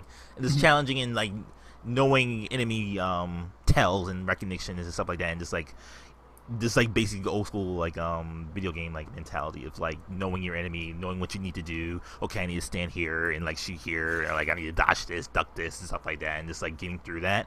And that's just fun and satisfying when you like actually get it down. And like especially like I said, the smartest thing in that game is like the like when you die, they show you like a bar of where like what stage of like how close you were to like the next stage of the enemy, and like pretty much where you how much is left before he actually dies. And like, and because you see that, it's like, oh, I was so close to like seeing the next stage of him, or I was so close to like just like taking him down. Like you just like have like just like one more again type of mentality with that game. So like yeah, that game's real good.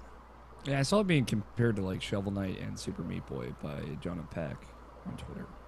How do you feel about those comparisons? I don't know about Shovel Knight. Super Meat Boy, sure. Super Meat Boy, as far as like just challenge, yeah, just the challenge. Yeah.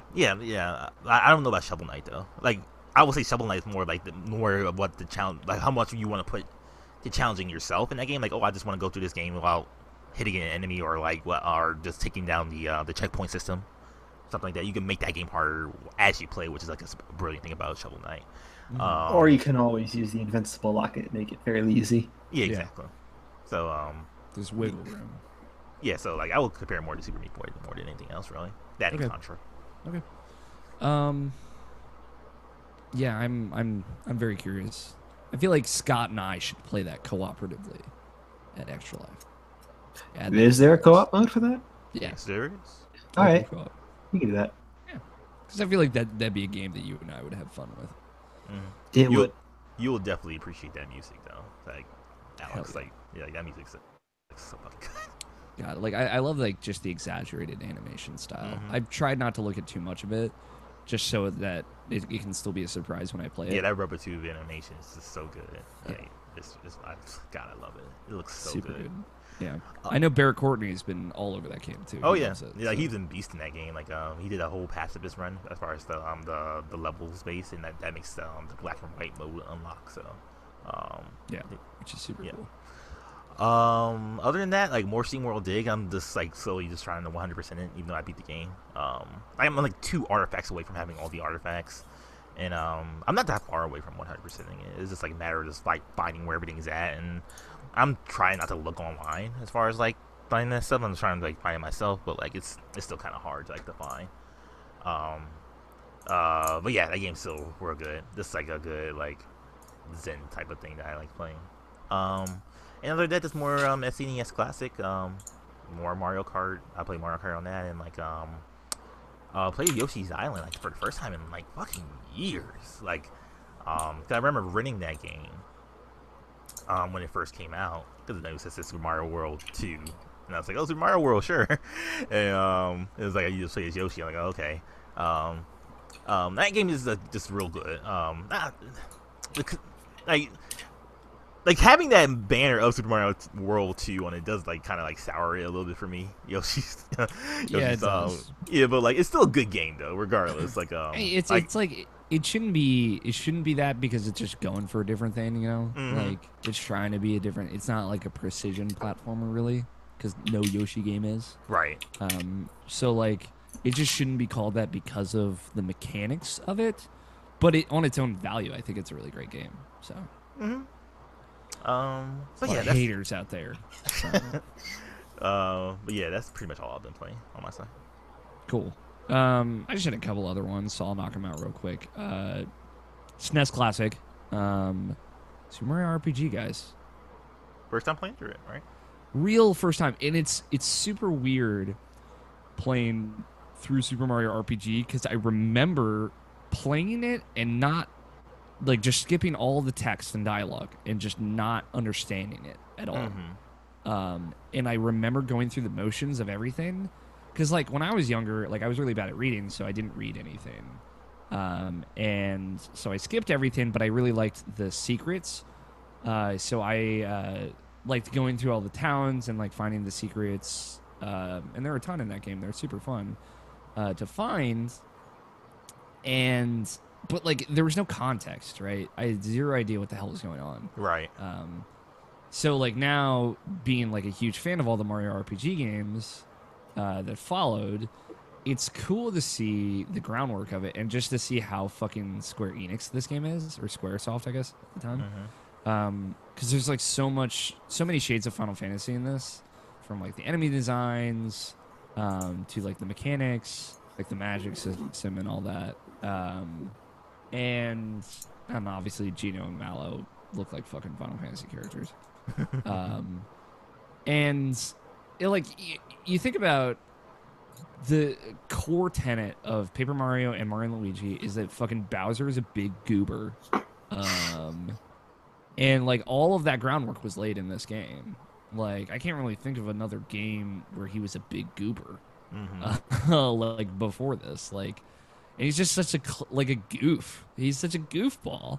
And like he talks to himself and he does like the foot tapping thing, all these things that he does all the time in the other Mario RPG games. And clearly all of that is harkening back to the Bowser character that was established in this game, of him just being like a klutz and a dummy, but like not in a heartwarming way. Like it really paints a light of like, you know, Bowser kidnaps a princess, but like it sets the stage of that as like a stage show of like, you know, Mario's going to kid Bowser, but he doesn't hate Bowser and Bowser doesn't hate Mario. And it's just like it's so fun. It's so lighthearted, and that Bowser stuff especially because Bowser's always the best character in all the Mario RPG games, especially in like Scott can vouch for this. Like Bowser's Inside Story, he's like just fucking that's A+ Bowser right there. Yeah. And like that game's really rad because you get to play as him. And there are times when he turns into a giant. You hold the DS on its side, and it's so dumb. So like that stuff is really cool, and just like understanding what's happening because now I'm like 5 hours in, so I'm like halfway through.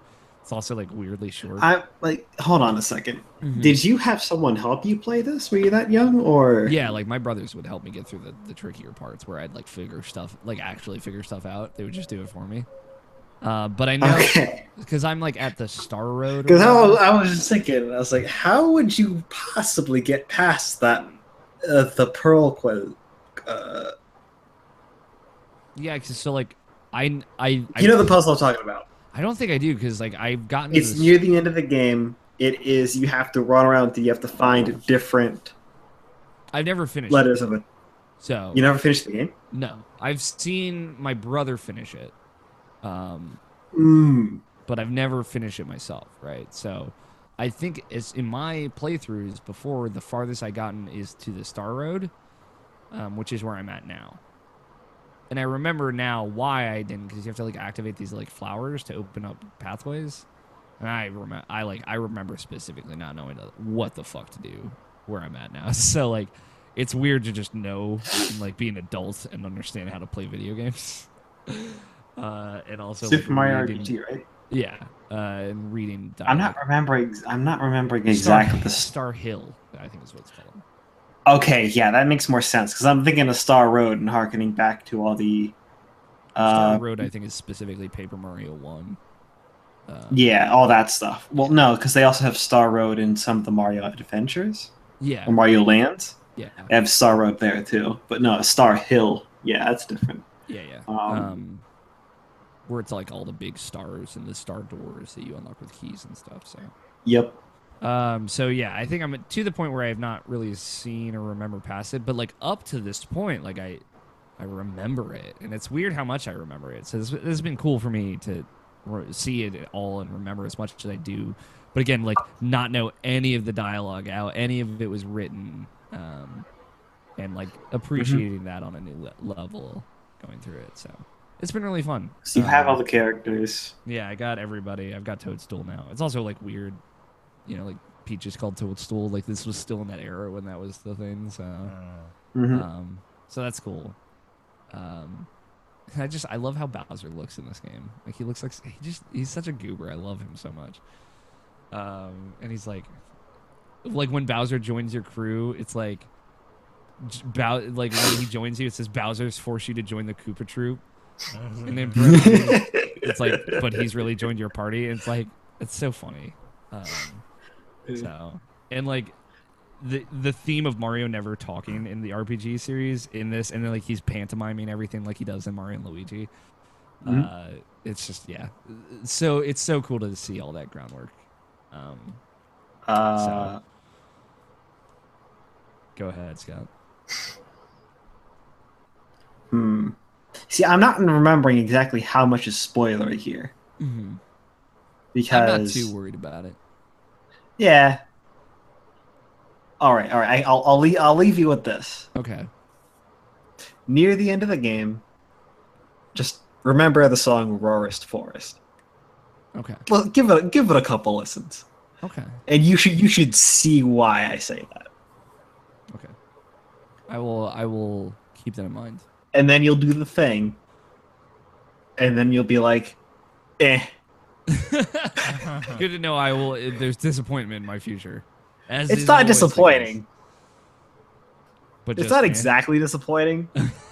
it's just not that important. Okay. I'll keep that in mind. And it's also something that you might just naturally do. Like Super Mario RPG, it is one of my favorite games, and like it was weird because that was literally my first RPG, and then like, and like it was like after that, like because like I went from that to like Final Fantasy VII, and it's just like that's kind of how my opinion of that Rough. game was. It was like, because it was like I see like all these amazing graphics on Super Nintendo, and then I go to the PlayStation where I just see box and Popeye arms, and that's where I got my opinion for it. Because like I said, the commercials like the CDs for that, so that's why I was that's like my origin of why I was like, what happened? Like, why this doesn't look good? And like I'll put in this too, and like nothing's happening because I'm stupid. I didn't realize you have to finish this one and then go to this two type of stuff. Yeah.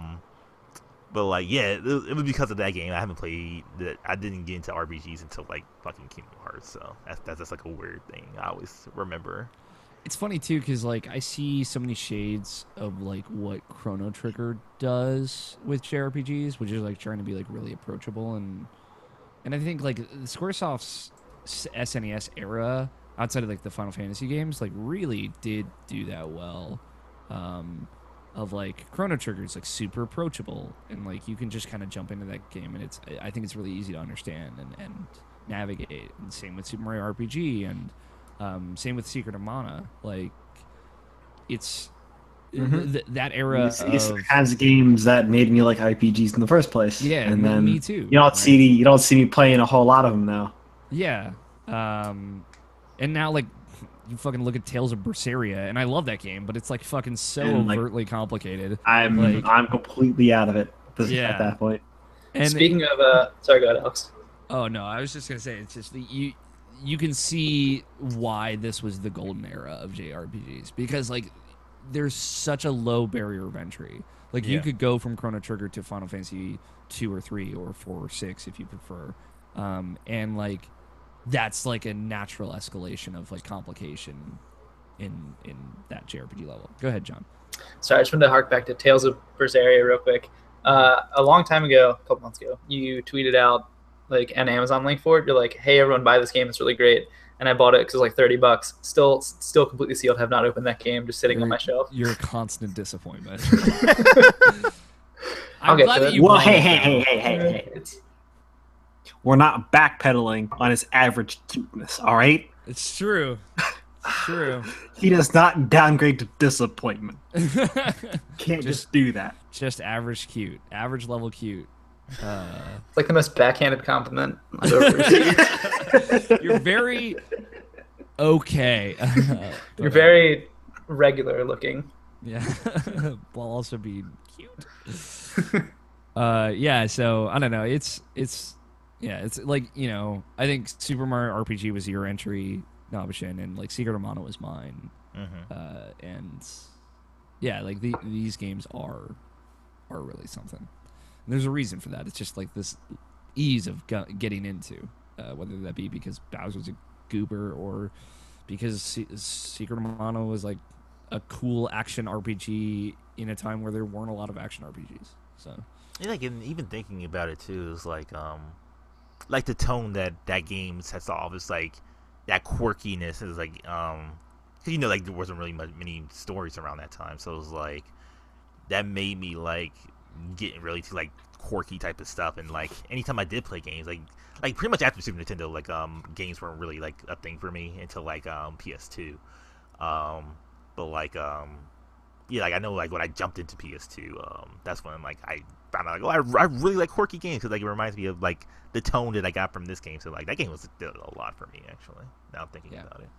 And it's definitely like I think if you follow the path, like Super Mario RPG very much splits into Mario and Luigi and Paper Mario, and I prefer the Paper Mario style game because of its simplicity, in which like you can make it more complicated with different things that you do in that game, but you can see like Mario and Luigi is more of a direct follow-up to Super Mario RPG, just like the numbers and the stats and like when you level up, how you upgrade your stats and everything. It is more of a traditional numbers game than Paper Mario, which is like upgrade your flower points, upgrade your health, upgrade your badge points, and it's like very easy to understand. But I like that about that game. So, well, can you tell me specifically what makes Thousand Year Door more special or more door? Because like not that I don't necessarily understand. It's more of like it seems like when we talk about like games that the Mario RPGs, that is the one other than like the OG RPG, the Super Nintendo RPG that like Thousand Year Door is like up to that level. I think like you could put. I think Bowser's Inside Story is also that, like on the Mario and Luigi side, but I just like, again, I prefer the format of Thousand Year Door. Like there's a Thousand Year Door essentially is just the original Paper Mario done again. It looks great. It still looks like amazing today. The music's great. It's like one of the funniest games. It's just so well written, and like that writing holds up so well. And like you've watched the Game Grumps series, so like you've been exposed to that Yeah. at the very least. Yeah, I've done the first one, and I've watched some of the Game Grumps one. I don't remember the first one having you do a whole lot of traversal. Yeah, there isn't a lot in the first I one. don't. So, I like, don't. I think there's barely any. Like Yeah. there's both that and Super Paper Mario have a bunch of different world power-ups that you get that allow you to access different parts of the world. mhm. I don't think that exists in the first one. No, the first one, it was more like based on your character, like your ally powers. That, and then the Thousand Year Door, you have like allies that can let you get to different areas or do different things. You get these abilities like turning into a paper airplane. A Oh, paper boat. right. You get cursed, and you have to live Curses, with yeah. this. You have to live a cursed life, Yeah, and you're terrible sad about cursed turning life. into a paper airplane every time you do it. Apparently. So like it is just like an evolution. It is, again, like it's that first game again, but better. But it's also like Bowser isn't really the enemy. You get to play as Bowser, you get to play as Peach, you get to play as Mario. You get just all these moments of great writing. The chapters are more elaborate. The abilities and power-ups you get are more elaborate. And the thing is, like, the original Paper Mario starts super slow, like crazy slow. Because the whole big thing about Paper Mario is action commands, where you can like tap A when you jump on somebody's head, and like you jump on them twice, or you hold the hammer back and then you do more damage. In the original Paper Mario, you can't do that until after the prologue, when you get an item that lets you do that, and then you can do it for the rest of the game. But Super Paper Mario or not Super Paper Mario, Thousand Year Door kind of bypasses that and just like lets you hit the ground running as far as like the complexity of the mechanics, which gives you, it just like, it feels better paced because of that. So it's that makes it a bit more approachable as well. I think it's just like the fact that it looks as good as it does, it sounds as good as it does, the characters are as funny as they are, and the setting is as great as it is, that makes it compelling. But I still really love the original Paper Mario. It's just like it starts so slow. I just want to skip the first part so I can get to the point where I can play it the way I want to play it. All right. But yeah, it's like Paper Mario feels more like the groundwork for Thousand Year Door. Whereas Super Mario RPG, I think, stands pretty well on its own. So, I don't know. Oh yeah, that was real good. It's real good. I've been loving it a lot. I've been playing a lot more Samus Returns. I got to be close to the end of that at this point. I talked about it a little bit in the bonus content. Got my gravity suit, got the screw attack. Usually that's a pretty good sign that you're toward the end of the game. Like, the power bomb is the only big upgrade I think I haven't gotten yet. So that's like screw attack, gravity suit, and power bomb are always like the last upgrades that you get usually. Sometimes the gravity suit isn't, but that depends. So I'm pretty much beelining toward the end now. So I'm excited. I'm excited to kind of wrap that one up. I've been like taking my 3DS up to bed with me and playing like 30 minutes before going to bed every night. So just chipping away at that game is like my secondary game to Danganronpa, which was taking up most of my week. In Destiny, I wanted to talk about it. So did I talk about this? I might have talked about this last week. I tried guided games. Yeah, you did talk. I think, yeah, a little bit. Okay, good. It was good. So if I covered that last week, that's good. The only other thing, you guys did the raid, right? We did. We didn't finish it. Okay. Our bet was related to the number of times we would fail against the final boss, and I have the number. I know what the number of times is, and then we gave up and went to bed. So and then it resets. So we're just gonna have to stick with the number that we got. jeez. Okay. So here's the nice thing. So for folks who don't know, we talked about it on the last week's podcast. We Tony and I got our original raid group back together, the one that we did the first 3 parts of the raid and got to the 4th one and stuck on. We got them back together after the podcast last week, so it was like we started pretty late. I think we started at 12:30 in the morning, so it was pretty late. But we did every part of the raid except for the final boss in an hour and a half. Like, knocked it, crushed it. We crushed it. And, like, save for a couple of hitches here and there, like, we did super well. Like, the dogs, like, the thing that we got hung up on the most, we did in, like, 3 tries. Good. We just crushed it. We were, like, cheering, super proud of it. There's a stream of it. I don't think I've archived that on YouTube yet, but then we got to Callus. 23 attempts later, we called it a night. And it wasn't even, and I felt bad because, like, I was getting paranoid because I kept messing up, that Tony would think that I was just messing up so that we would get enough failed attempts that I would get. Totally not the case. But, you know, it was like 4 a.m, and it was like, it was later than that. I think it was like 5:03, and it's like, we gotta call it. Like, we can just try this on Sunday, and then one person, like, did not end up seeing that we were trying to get the group back together, and then we didn't end up running it again, and then it reset again, and now we gotta do it again. And Connor went to New York Comic-Con, so one day we will finish it. So that is the current status of the raid. So, Okay. I believe in us, though. We got so close.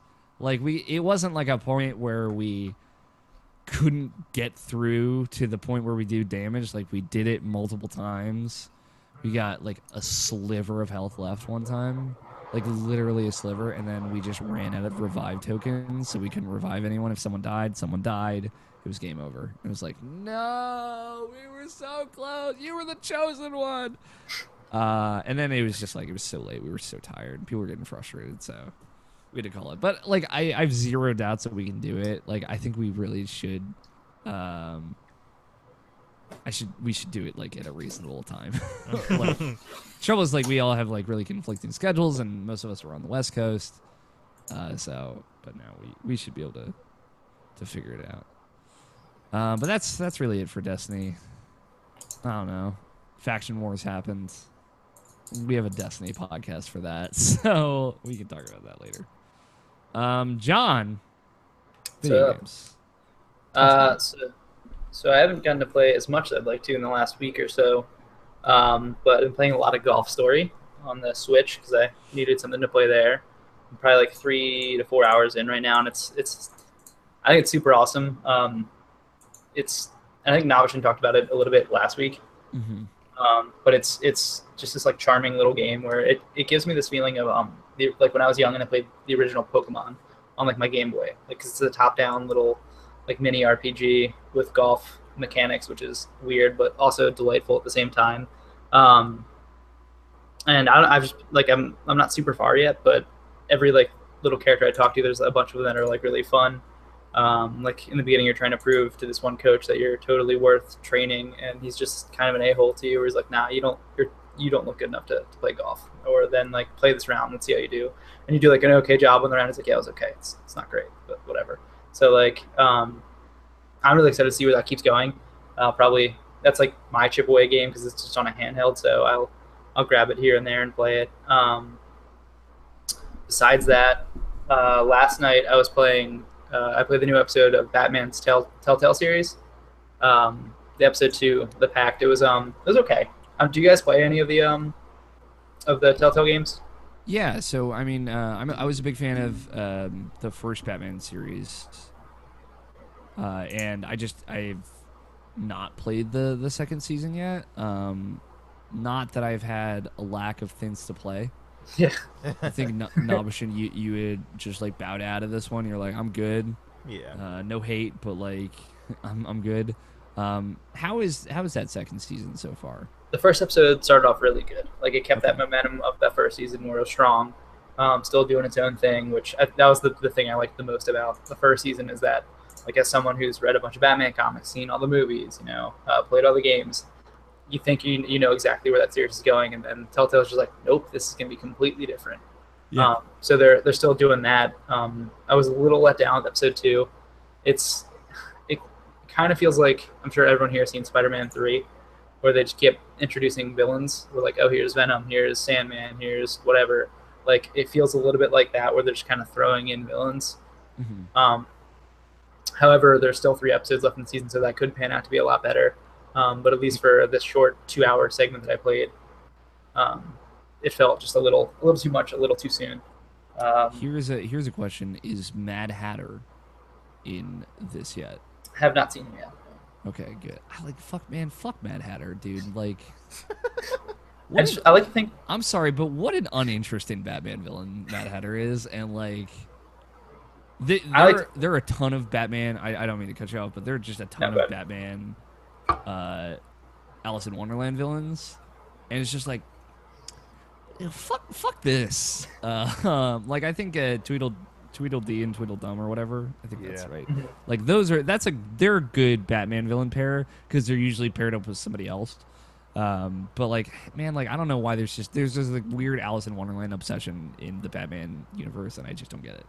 I like to think that whoever decided to put those into the Batman, I don't know, who exactly got them there, but when they were like coming up with villains, like I just like to think of that brainstorming session of like, all right, well, we've got a new issue, like round of comics coming out. We need some new villains for Batman. We've got these great ones.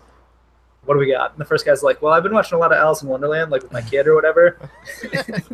So like, brilliant. Let's just rip that off, and that's what I feel like they did there. Yeah, I think like he worked in the Arkham games, like, but he didn't need to be in 3 of the Arkham. He was in 3 of them. He was in Origin City and Night, and he did not need to be in all of them. I remember him and Scarecrow. Like, everyone loves those Scarecrow sessions in those 3 games, and the first one was really cool. Like, I legitimately returned that game twice to a GameStop because that last Scarecrow moment where it like glitches out your system, I thought my Xbox 360 was going to shit. So like, I returned it twice. Awesome. And then the third time I was like, fuck, all right, well, let's just see what happens. And like, it went through. I was like, oh, I feel really bad. I just returned 2 video games. Oh, no, that's fantastic. Don't ever play Metal Gear Solid 1. With Psycho Manus? Yeah. Yeah, I've never played it. I have 5 on my Xbox. I played like an hour of it. I'll get to that eventually. Probably not. But besides that... You got a Tales of Berseria to play, so you need to back the fuck up, okay? Besides that, I think I said in the pre-show, that I'm trying to get through 50 game stories this year. And that includes like replays and stuff like that. So I've been replaying Life is Strange on PlayStation when I can. Because that game's awesome, and I'm trying to get the platinum in that. And by try, I'm just taking all the photos in it. So that's pretty much been it for me so far. I have Shadow of War, I guess, Tuesday coming. So I'll play that a little bit. Apparently that game's like fantastic, and I'm just like, I don't have time for you. Here's the thing, like, I liked the first Shadow of Mordor, but everyone was like, on the internet, was like, this could be game of the year. It's fantastic. I never felt that good about that game. Okay. Like, I thought it was fun. I like the fact that it had the Batman combat, but it's like, it's got a way harder like entry than Batman did, for instance, because like you have to power up your character a little bit to be effective. So like for the first like 5 hours of that game, maybe I just suck at that game. Totally possible. I was just running around doing a strike, like strike an enemy. If I could take him out, I'd take him out. But if he was too big, I just sprinted away, ran away to a tower like Assassin's Creed. So I'm hoping it's a little more like friendly to start than the first one. Yeah. And then South Park, like I'm super excited for South Park the week after that. But besides that, I guess Destiny when I can. I want to do the raid. Haven't done that. I'm taking vacation, not this upcoming week, the week after. So I'm hoping this upcoming week I can get up to light level for the raid and then start on the weekend trying to get through the raid. Yeah. But that's about it for me. Okay. Where are you at with South Park now, Bishan? It's definitely something I'm gonna get, because it's like one of the few games that me, Mark, and Katie can like play at the same time, and we can all talk to each other about it and laugh about it together. So like, I'm excited just to play that, just so I can kind of more or less just share it with them. Because it's just one of those games where like I'll buy and just like, here, you take it off of me when I'm done with it. So you can enjoy it as much as I can. So Okay. What about you, Scott? Because I know you played the first one. Yeah, I'm just gonna skip this one. Yeah. Like the So I know first one was good, Yeah. but it was just that. Yeah, because I know And it's like, that's how you felt about Stick of Truth, so. as someone who's not really a fan of South Park all that much, Mm-hmm. eh? Yeah, you're fucking preaching to the choir over here, dude. So. I mean, I just really like. it's not one of those games where it's only people of the fan base can enjoy it. Mm-hmm. For sure. But at the same time, I just play a lot of other games that are better. Yeah. Fair enough. I really like how South Park, at least for Stick of Truth, I can't speak for the new one, was like this 8 to 10 hour RPG that I could just get out. Like I sat down, spent a weekend with it, and then it was done. Like, Okay. I think that's why I'm also kind of really excited because I have so many giant games to play. Like Zelda still is on my list. Apparently, I got to play this Tales of Berseria game you keep talking about. Good dog. I gotta hold on to how much I like that game because God knows when Game of the Year comes, I gotta fight for it. yeah, I got Right, that's not gonna be on the top 10 list. I know it's not gonna be on the top 10 list, but like, I don't know. Mine. My list is looking a little shallow this year. Yeah, we gotta get. I know I say that every year. We got to reach you into Okay, that I don't- Game of the Year list pot. I don't exactly say that every year. You usually But- say that like come November, and then at the end of December, you're like, oh, I did have 10 games. Huh. yeah, exactly. But like you'll probably get a good feel of like things you want to play after we get together. At Yeah, but like it's stretch time. I gotta play a bunch of new games. Mhm. This is what generally happens. Yeah. Oh, it's September and I've played 4 games that came out this year. Great. Time to actually play some video games. Sorry, man. Scott, you and I are gonna defend Flint Hook until we die. We're gonna get that on the top 10 list. Don't worry. Did that game even Okay, come so- out this year? It came out in April. Wasn't even So, like yes. that early this year. So yeah, there's that. There's Zelda. Mm-hmm. I hope that's not your number one. I don't by really default remember or the others something. anymore. Yeah, I mean, with Flint all the Hook Game of the shit Year, you Zelda number 2. All right, list done. Yeah, list done. Good. We're good. That's not even fair. I finished Zelda, but I didn't finish Flint Hook. Flint Hook's like a hard game to finish, though. And you got to play That's through true. that and fail a lot. So, Yeah, it's not like you can even take the Cuphead approach where you just memorize the level. yeah, You can't do It's that. different but- every time, bastards. I don't know, John. Like, I just can't understand why anyone would be more excited for South Park or any video game more than Super Mario Odyssey. Honestly. I'm really excited for Super Mario Odyssey. I've never been like a giant standard Mario fan. Okay. Like, they're fun. I get why people like them, but like, there's just something about it that's never really hooked me, and that's like part of it. Like, I played Sunshine for 5 or 6 hours. I was like, this is cool, and then I'll get back to this. Never went back.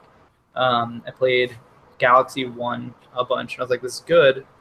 But I want to play other things, and then I sold my Wii, so I never played Galaxy 2. And I played 64 on the DS. That might have been why I didn't like it as much as. Yeah, that's Like, for I sure played why on I that. didn't like it as much. Um, that version of that game is great too. Like, I'm not hating. It's just like the magic of that first one. But like again, Yeah. that's someone who doesn't like Super Mario 64 that much anymore. So Yeah. So like every video I've seen for Odyssey has just been like, this looks awesome. I just want to throw that stupid hat at literally everything to see what I can change. everything.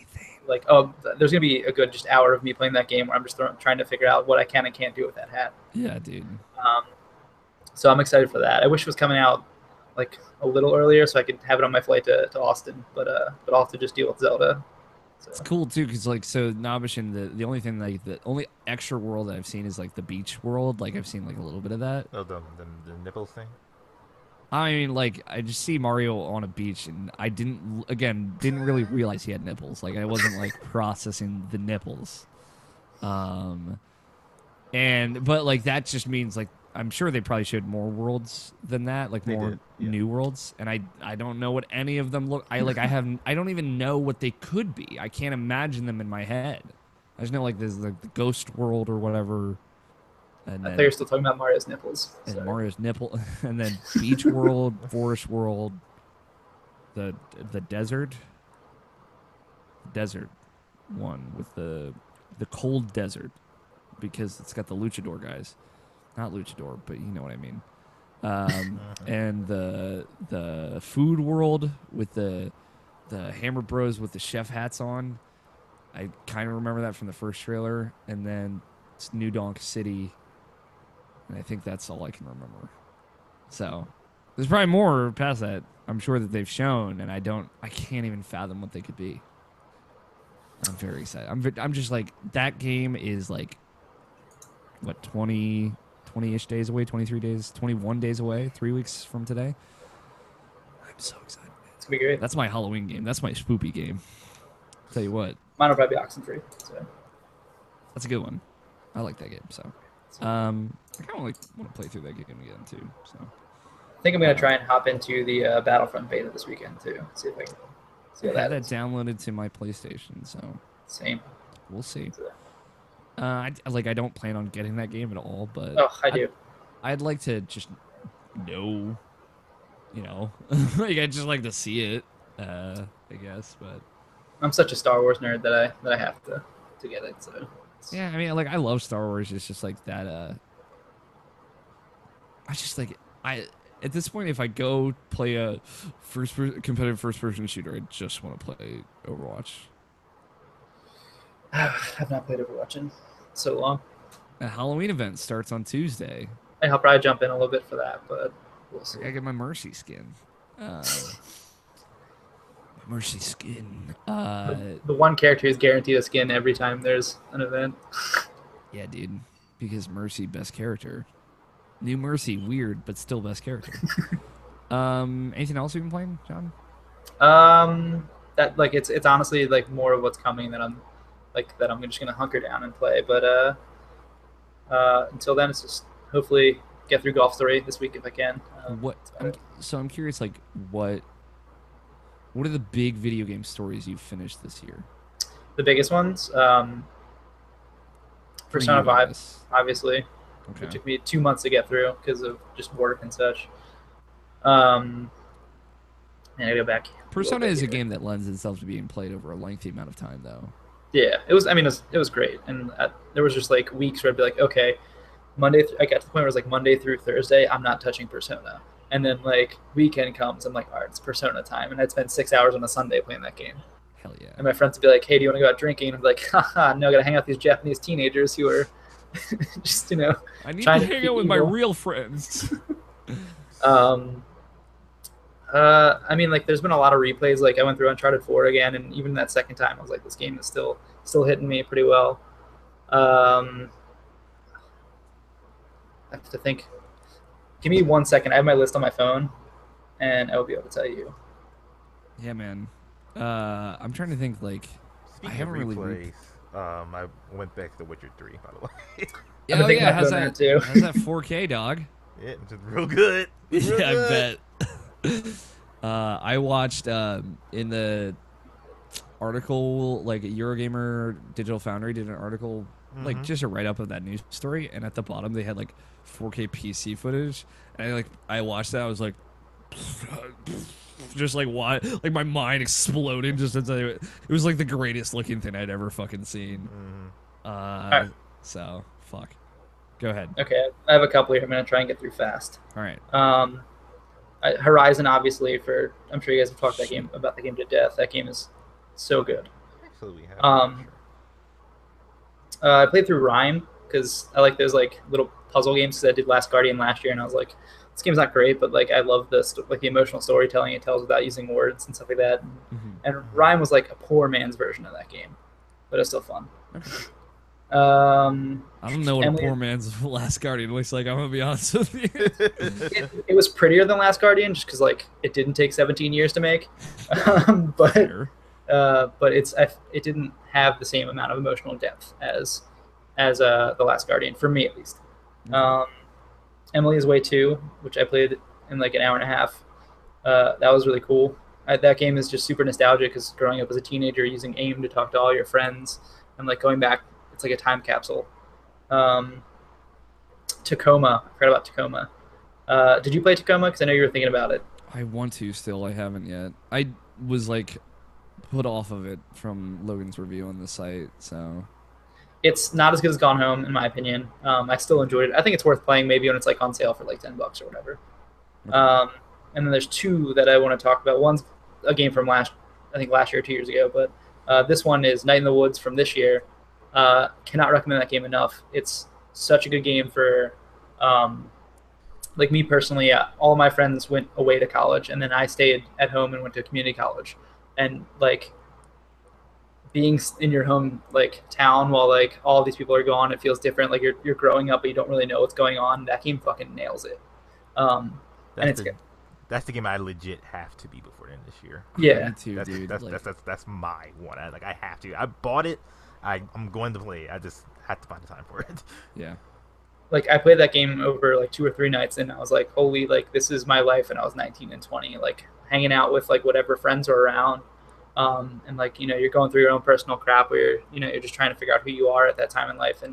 And it's such a charming like character story about just, I guess, millennials in a way, but Okay. and then the other game I want to talk about, it's a weird pick, but I played Mirror's Edge Catalyst earlier this year, and that game's not great. The story's not super great, but like there's something about that world that I really, really love, like how corporations are running like everything, and it sucks as we'll never see a sequel for that game, but I like the idea of like if they fleshed it out more and made it a little bit more of an RPG style game, I think that could be really special. So that one stuck with me a little bit too. Okay. But that's Good probably picks. about it. Yeah. How long is Mirror? I've been like 5 hours. Damn. Really? Damn. Yeah, 5 okay. 6 hours. Yeah. It's free on EA Access if you have an Xbox and you want to just pay $5. So I don't. just giving you an suck option on that EA. No. Really stuck it to the man on that one. Cool. What about you, Scott? What you got? Video games. Nothing too new. We hopped into a new game, Stellaris.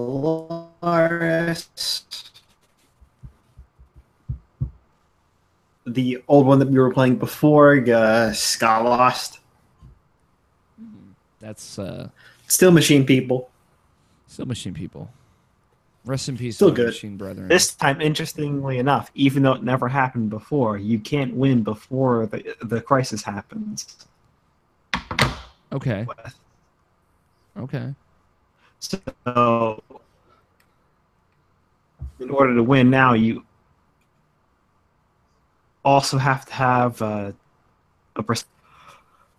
Oh no, it's percent of habitable planets Like specifically within habitable your planets. system, within your territory. Okay. You don't have to have them colonized; they just have to be within your territory. Okay. That seems like a good. It Take care of the crisis. seems more advantageous or easier to do.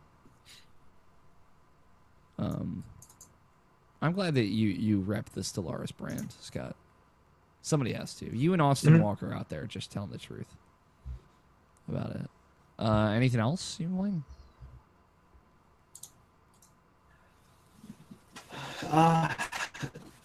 Nothing too new. Next week, I'll probably come back with some Cuphead. Okay. Cool. I'm excited to hear your take on it. In that case, how about we take a quick break, and when we come back, we can talk about some news of the video game space. So we will take a break, and we will be back. Not when we will be back in just a little bit.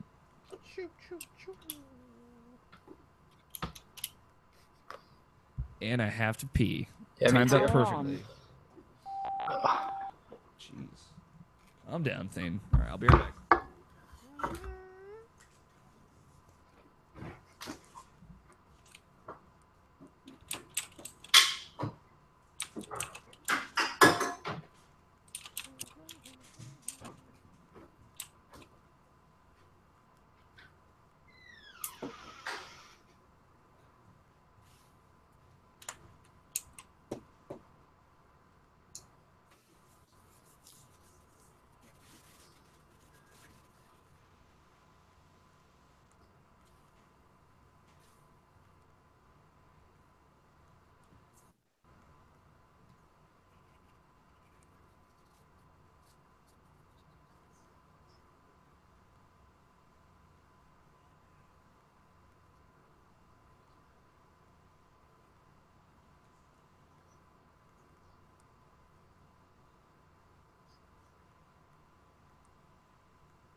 Sorry for the delay.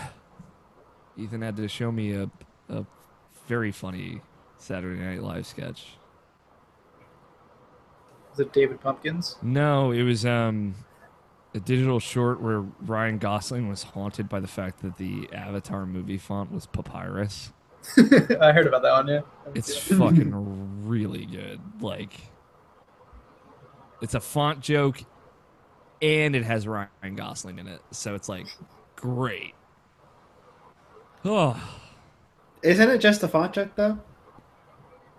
it really is mostly a font joke. I just really like Ryan Gosling. Who doesn't? Yeah, because Like, the whole thing is just he's haunted by the fact that he did it. I just really like that. Not Machine, you back? Yeah. Let me see. I put a lot of news in here. We don't have to. We don't have to do all of it. Some of it we can just blaze through, but you know, we didn't do a lot of news last week, so. I'm fine with whatever. All right. Good. I mean, you did agree to a 20-hour podcast, so. I got beer now, so we're good. Taking it to the next level. Let's do Hell it. yeah. I wish I had alcohol.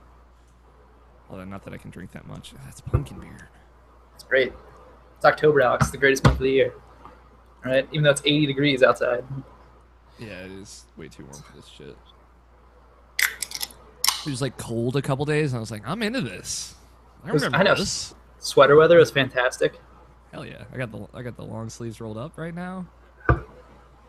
Ready. All right, everybody ready? Yep. Let's do it. News in gaming. Let's talk about some news. Some stuff happened this week. Let's start with this exciting announcement about a mini Commodore 64, which includes 64 games. Do you get it? And it's coming to retailers next year. I think it's appropriate after all the talk of SNES minis and whatnot. Commodore 64 came out in 1982. I never had one. I have no nostalgia for this particular console.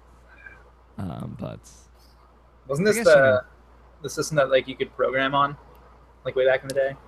I think so. It was like a computer games, right? It was like that era of a computer that ran games, but only ran games. I think Retro Games Limited is doing it. It's called the C64 Mini. It's going to retail for $70 sometime early in 2018. I think it's cool. Some of the games include Impossible Mission, Armalite, California Games. Nice rad. It's got like the keyboard and the controller, like the little joystick. Does the keyboard work? Because I heard that it doesn't. It doesn't look like it. I think the keyboard itself is the console. So. Bless you. Thank you. I don't know. I think that's cool. I'm okay to some extent with more like officially branded, like mini consoles, versus like the kind of like off-brand ones that would kind of crop out like 10 years ago. Because they would have a bunch of off-brand ones, and all these off-brand ones would have a bunch of repeated games. Yeah. Or like very similar games, and you know those mostly like Atari style ones or Sega Genesis style ones. So like you said last year with the NES Classic option of like having like a well packaged, well made official thing that allows you to emulate games legally is a nice, convenient package.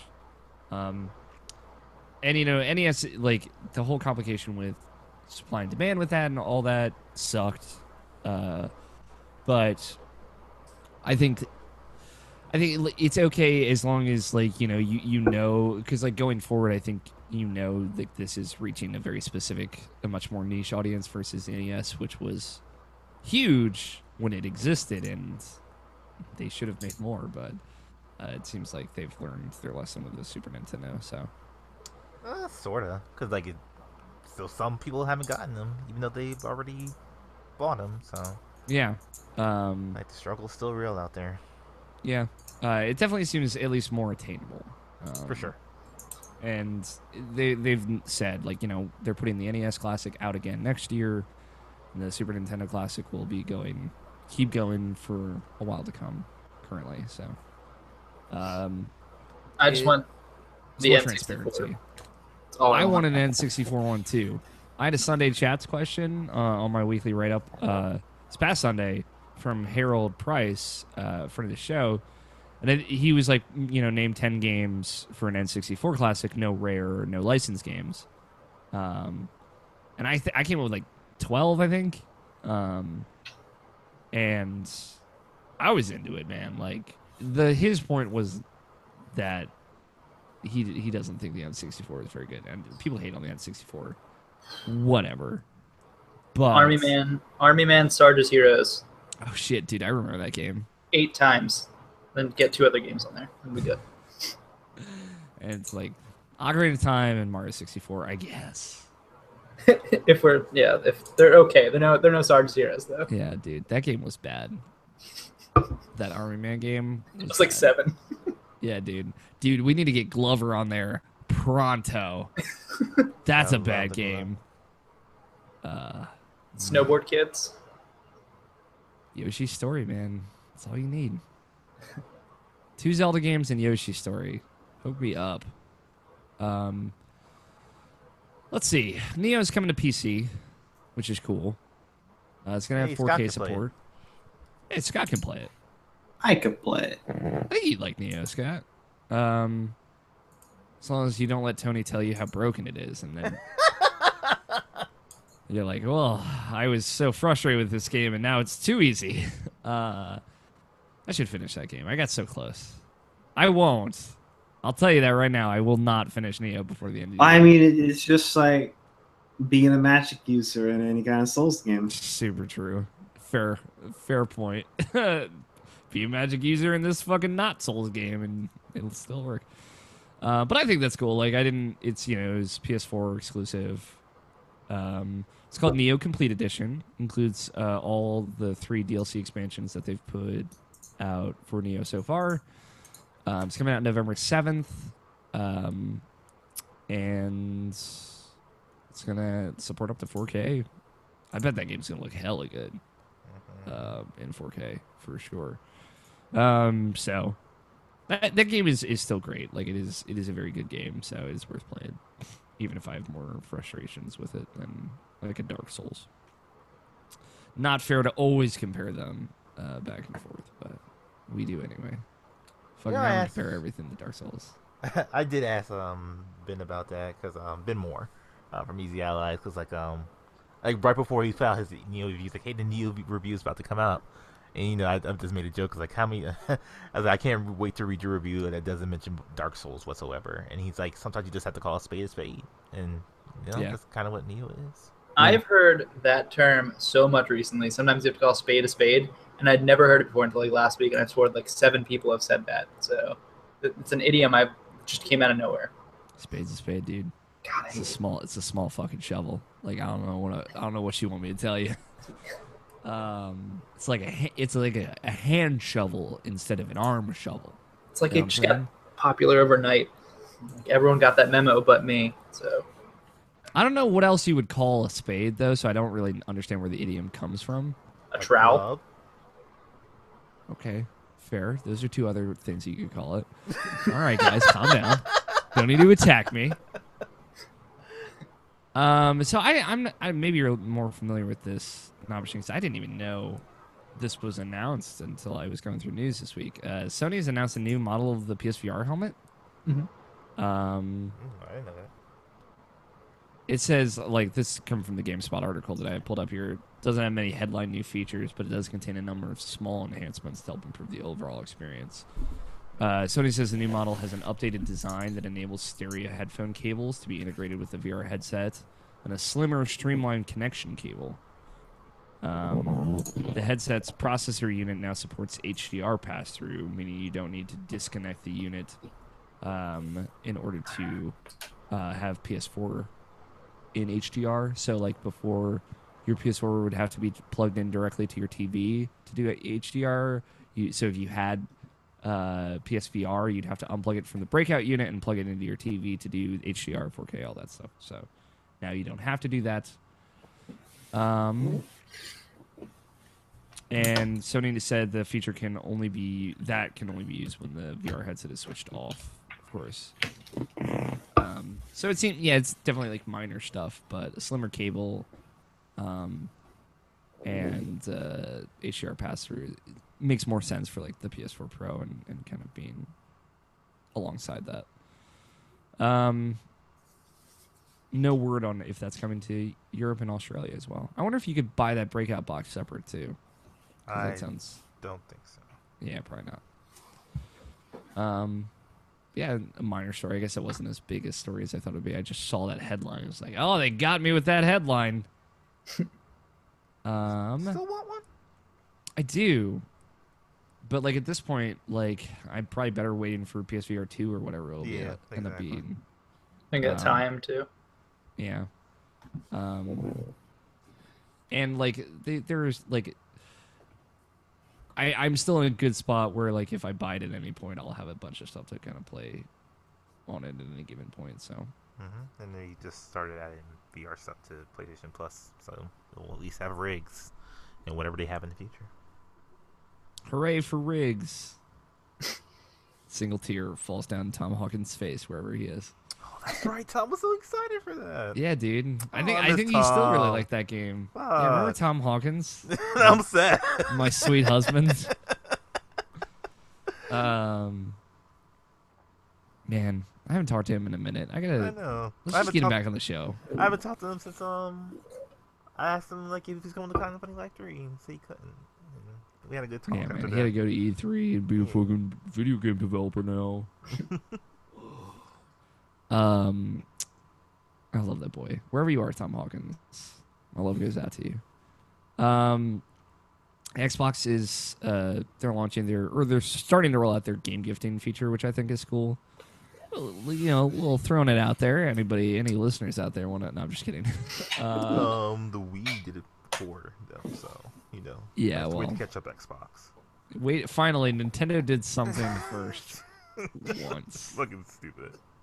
Yeah, I mean, like, I'm really happy that they actually are doing this, and like hopefully they'll set the precedent for doing that, because you know, like I would love to because like sometimes it's just so hard just to like especially since we're all just moving digitally, like you know, like it's just more easier just to just buy somebody something else that way. So like, well, I bought you this, and now just wait like 20 days until you actually did this or whatever. yeah, and I don't know. It makes more sense to have that feature on like as digital things get bigger and bigger. Like I don't know why it still isn't there out of the gate on a lot of digital focused consoles. Yeah, like on literally everything. Like Steam you've had been it able to do forever. Like that's like one of the main things. Like Steam had like forever, and like you would hope that they would have picked this up sooner, but you know. Yeah, doesn't make sense. But I don't know. Like, fingers crossed that the PlayStation Store at some point gets it. I thought it was interesting that apparently Microsoft is possibly in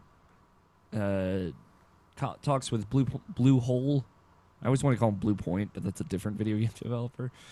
To extend out the period in which PlayerUnknown's Battlegrounds will be exclusive to Xbox One. And like Bloomberg was reporting on it. It seems like a super weird thing. And there's still no release date for that Xbox One early games version of that game. I think it's still presumably this year. My guess is December. Like, late. That or like maybe November. I feel like if it was November, we would know about it by now. It's definitely encroaching on that. I think it's that time period. I think them doing the exclusive move is a smart move for them, because obviously they're a smaller studio, so they can't. Like, we know eventually it'll come to PlayStation, but I don't think they're working on that right now. They're doing still updating their PC version and doing the Xbox version. So I think by them doing that, they get a little bit more money and more time to or not more time, but more security for their Xbox port. Yeah, and it's in line with kind of like what they were talking about at E3. Presumably, the original plan was that it would come to Xbox One first because Xbox has Xbox Game Preview, and PlayerUnknown Battlegrounds is a early access title. So PlayStation currently has no way of supporting titles like that. Although you see weird cases where some kind of slip through the cracks. Fortnite. Paragon. What was that? Paragon. Oh yeah, Paragon too. These MOBAs, man. These weird, like, free-to-play style games. I played Fortnite for, like, a week. It was fun. I mean... I didn't know, like, there was, like, cross-play with PC, though. That's kind of cool. And for a very brief moment, cross-play with the Xbox One and PS4. Yes. Just kind of slipped through the cracks there. Again, showing that it's possible. It's just somebody's like, we don't want to play with anyone else. Not that we have to, but initially it was like, okay, when 1.0 version of PUBG comes out, it'll launch on PS4 and officially launch on Xbox. seems like at this point it will be a console launch exclusive on Xbox One.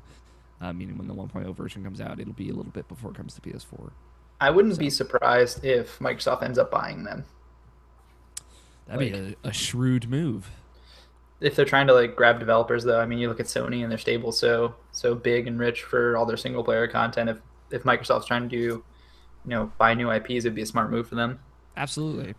But and even then, they could license it to Sony and be like, hey, yeah, you can totally sell it, but we're taking most of the profit from it, like Minecraft. So, like, I agree with that, but like, probably like the only like issue with them buying just PlayerUnknown's Battleground is like,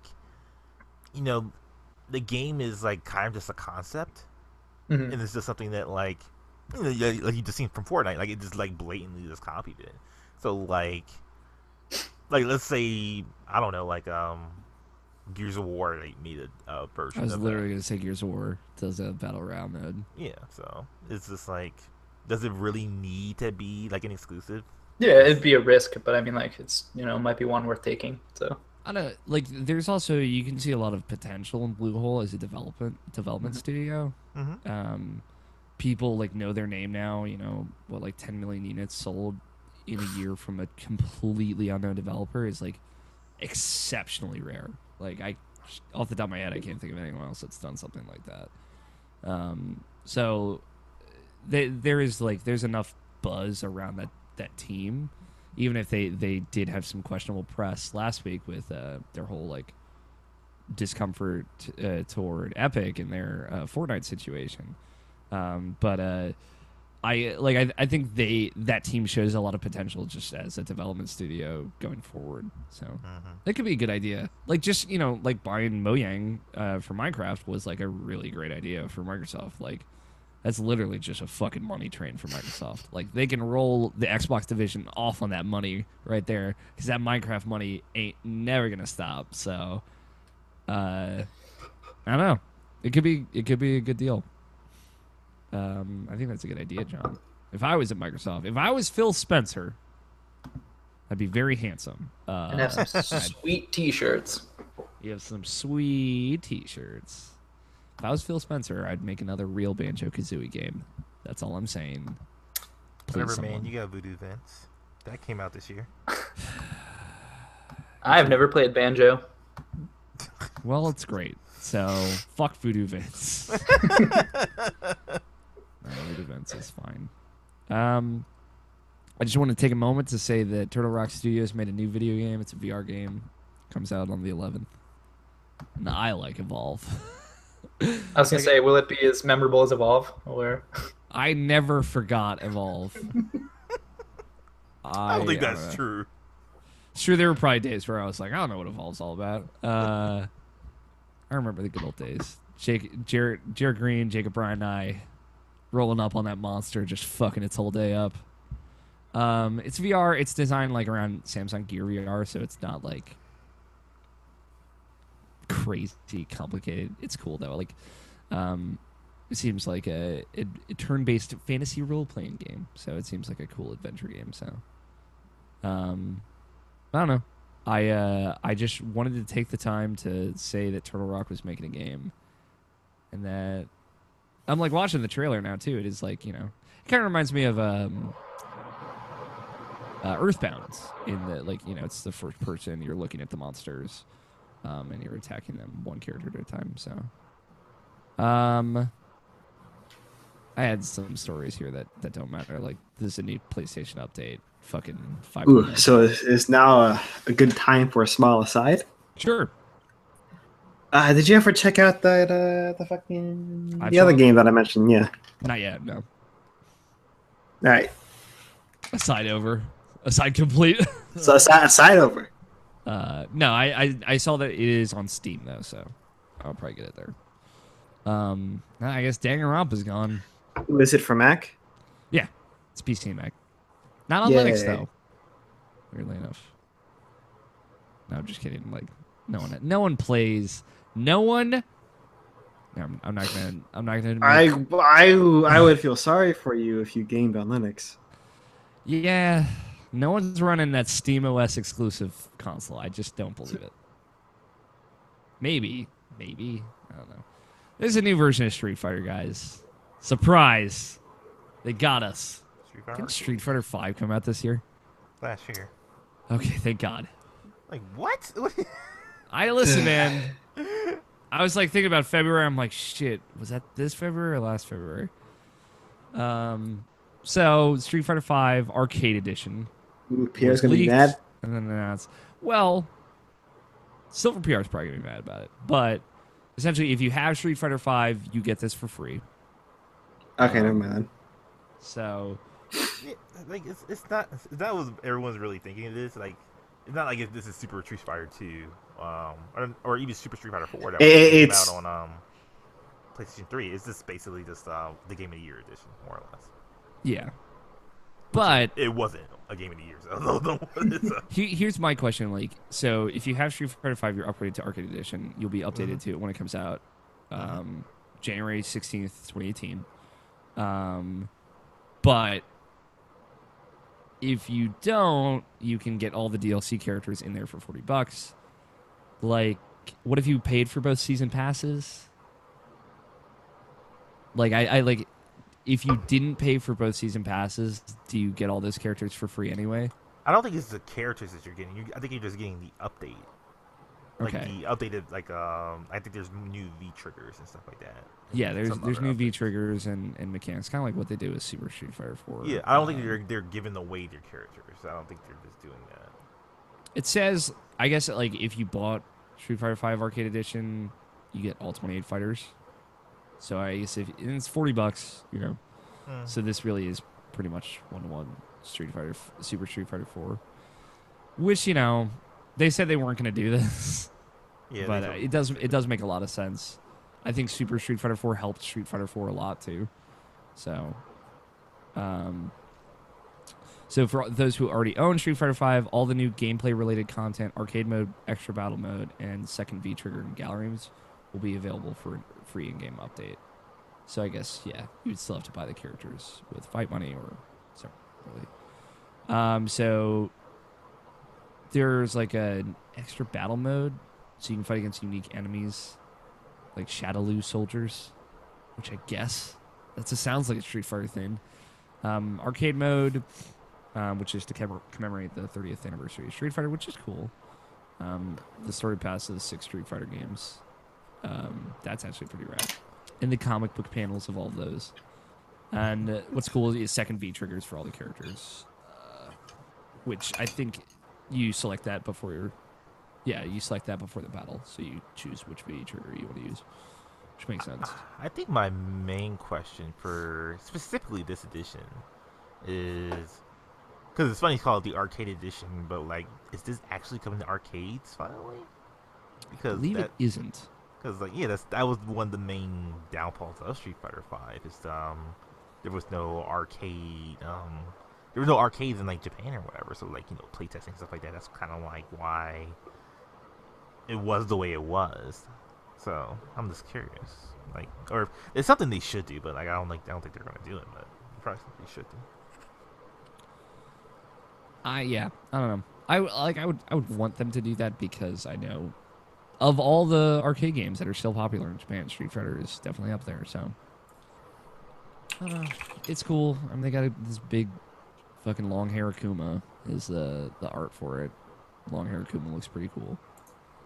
It looks crazy, but I don't know. Like they made a lot of new characters for this game, which I guess is like some people are cool or happy about or excited about. Some people aren't. But I think they all look pretty rad. So that is what January 16th. Last two stories I did want to touch on. So we brought up earlier. Andrew House stepped down as president of Sony Interactive Entertainment. John Kodera is taking over as president and chief executive officer. So I'm not sure what House is moving on to. I know House replaced Kaz Hirai, and Kaz went on to become the CEO of Sony Total. And then he was pretty much Sony did all that rebranding, and their PlayStation division is now SIE. Sean Layden got shifted around and all that. So I'm not sure what House is moving on to do. He had a statement that I'll just read off here quickly. I'm tremendously proud of what we've built with PlayStation and Sony Interactive Entertainment. Entertaining millions globally was the best in games and creating a fully fledged digital entertainment company. PlayStation has been a huge part of my life for more than 20 years, but with the business having achieved record-breaking success, now seemed to be the right time for me to pursue new challenges. I shall always treasure the friendships and people that have made SIE such a wonderful place to work. I'm also grateful to PlayStation fans and gamers around the world for their loyalty and support. John and the team at SIE are world-class, and I know the future of PlayStation is very bright. So, yeah. Go ahead. From what I've heard, so I was listening to another podcast, and they mentioned this. He's leaving at the I think he's staying through for the rest of the year, and then he's leaving, kind of like I guess to mentor John. That makes sense. And then I think this is kind of like they were speculating that this is kind of been in the making, because I think they promoted him or John to something else last year, and it was like kind of like a step under this, and then moving forward.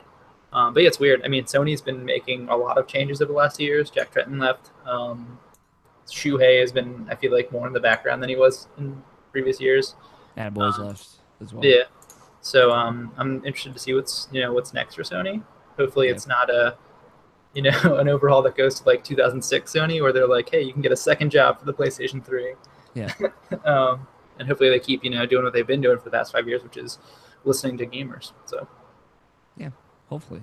There's definitely like a questionable decision making at Sony, especially in regards to like indie games and whatnot. Fucking God knows Nintendo's ready to monopolize on that opportunity though. So it's weird. Xbox and Nintendo are now like just all about the indies, whereas Sony's like, yeah, well, we have 50 million consoles out there, so it doesn't really matter. Yeah, I mean they're not wrong. It's just like sucks. But hey, man, like. The success of the Switch is built on the backs of fantastic indie games. So, Golf Story. So like Stardew Valley coming out to it yesterday. So, I can't buy that game again. Can't do it. Yeah, I'm definitely thinking about it. I will probably do it because I make Terra, and that'll be my third time buying it. So. I only bought it for PlayStation, but I played it for like 20 hours, and then it ate my save when I got a PlayStation Pro. And I was like, well, I'm not going back. I played it for 70 hours, and I shouldn't play any more of it, but I was like, man, I remember when I had my farm starting up. It was real good. I could probably do it even better this time around. One more again. So I'm ruined because of Scott and Tony is what I'm saying. And in other corporate news, fucking the plot line that has just been running in the background of the video game industry, the possible hostile takeover of Vivendi of Ubisoft taking another stand against this. They've purchased back let me see what the exact number of shares that they've purchased back. Like millions of dollars worth of shares. From just generally, I'm trying to say this news story is there's a lot of percentile numbers in here. But Ubisoft is 4 million shares bought back. They will have bought that back by the end of December of this year, meaning they will not be able to be bought by even a big company like Vivendi. So they reached this deal with a quote-unquote investment services provider, whatever that means. I mean, obviously, like, background investments, we don't necessarily know who those folks are. And it's, like, I don't know how many, I guess most video game companies are public companies.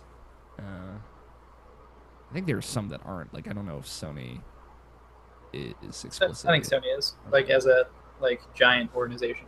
Yeah, I'd assume so. But this does kind of like cut them off from Vivendi buying them. It's like super. I remember like the end of E3, like at the end of Ubisoft's press conference, where they're like, like Yves Guillemot just comes on stage like, please let this be free. Like it's like super kind of subtle, like, hey, we can do all this cool stuff like Beyond Good and Evil 2 because, you know, we are a cell phone company currently, or at least not beholden to any larger corporation. So I think it's a good thing. I mean, Ubisoft gets their hate, and it's a fair share of hate for the most part. But at least they're out there still trying to make games, and you know they listen to an extent to the consumers, and even more so lately with like taking breaks with Assassin's Creed, spacing out the Watch Dogs 2, which was awesome.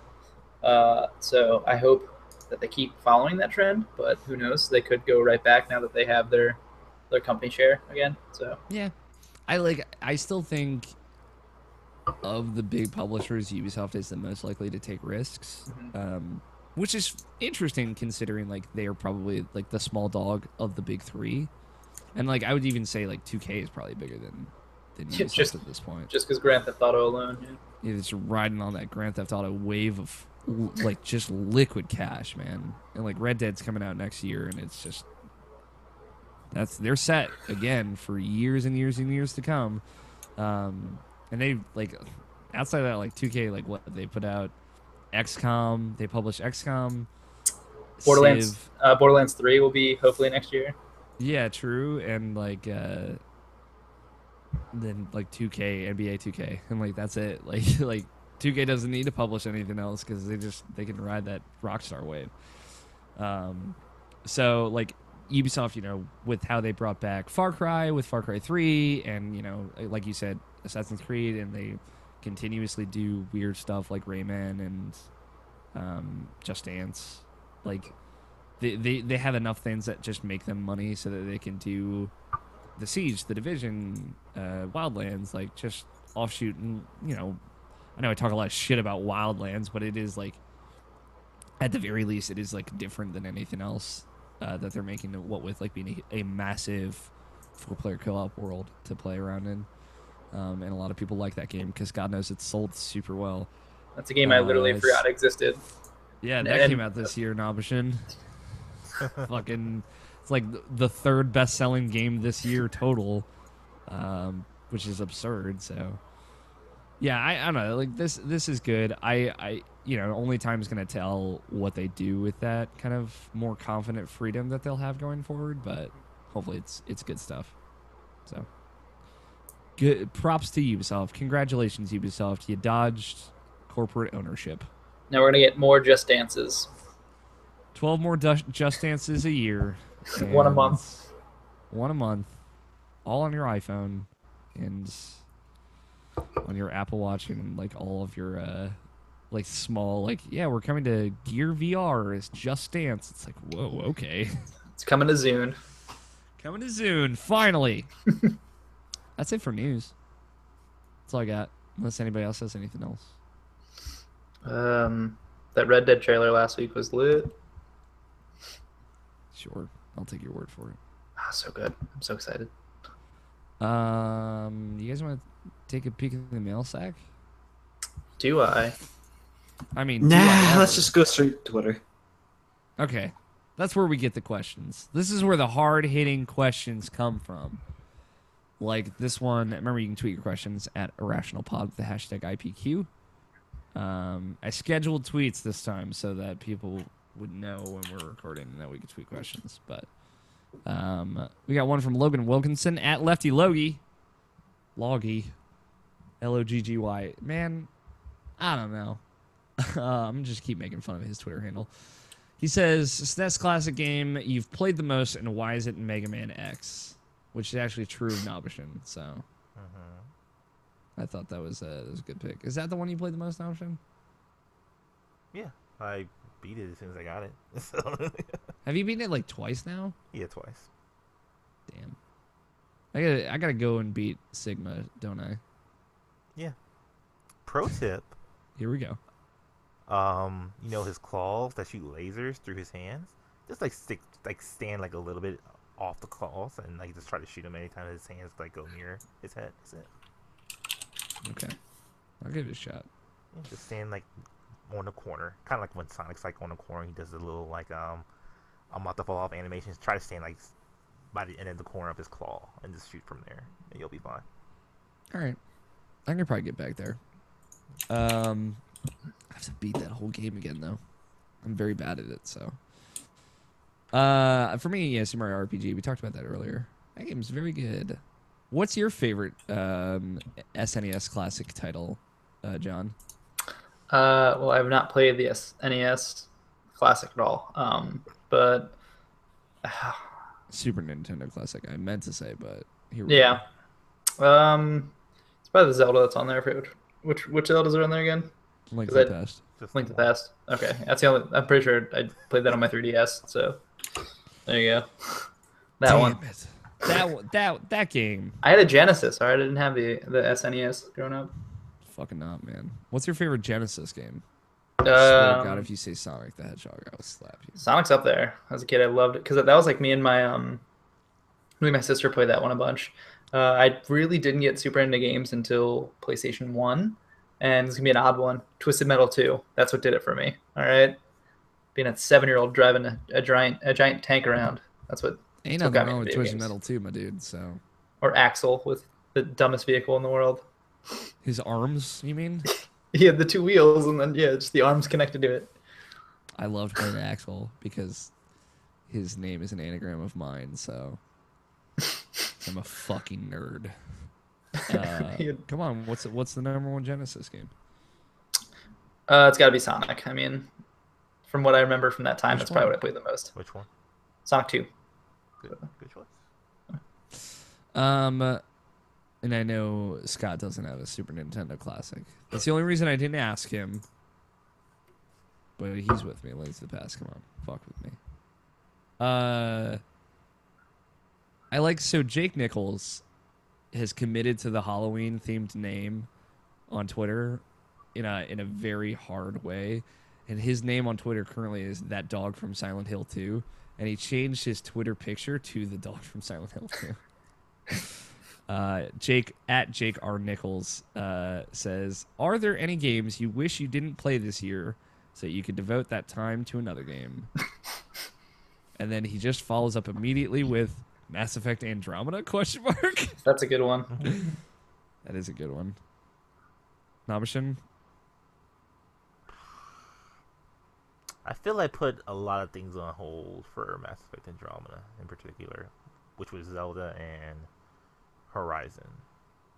And I put maybe 20, 30 hours into Mass Effect Andromeda, which I still didn't beat, and I got rid of, so I can't even beat that game now, but even if I wanted to. Which How I wouldn't want incomplete to. do you feel? I do feel incomplete. Honestly, I do.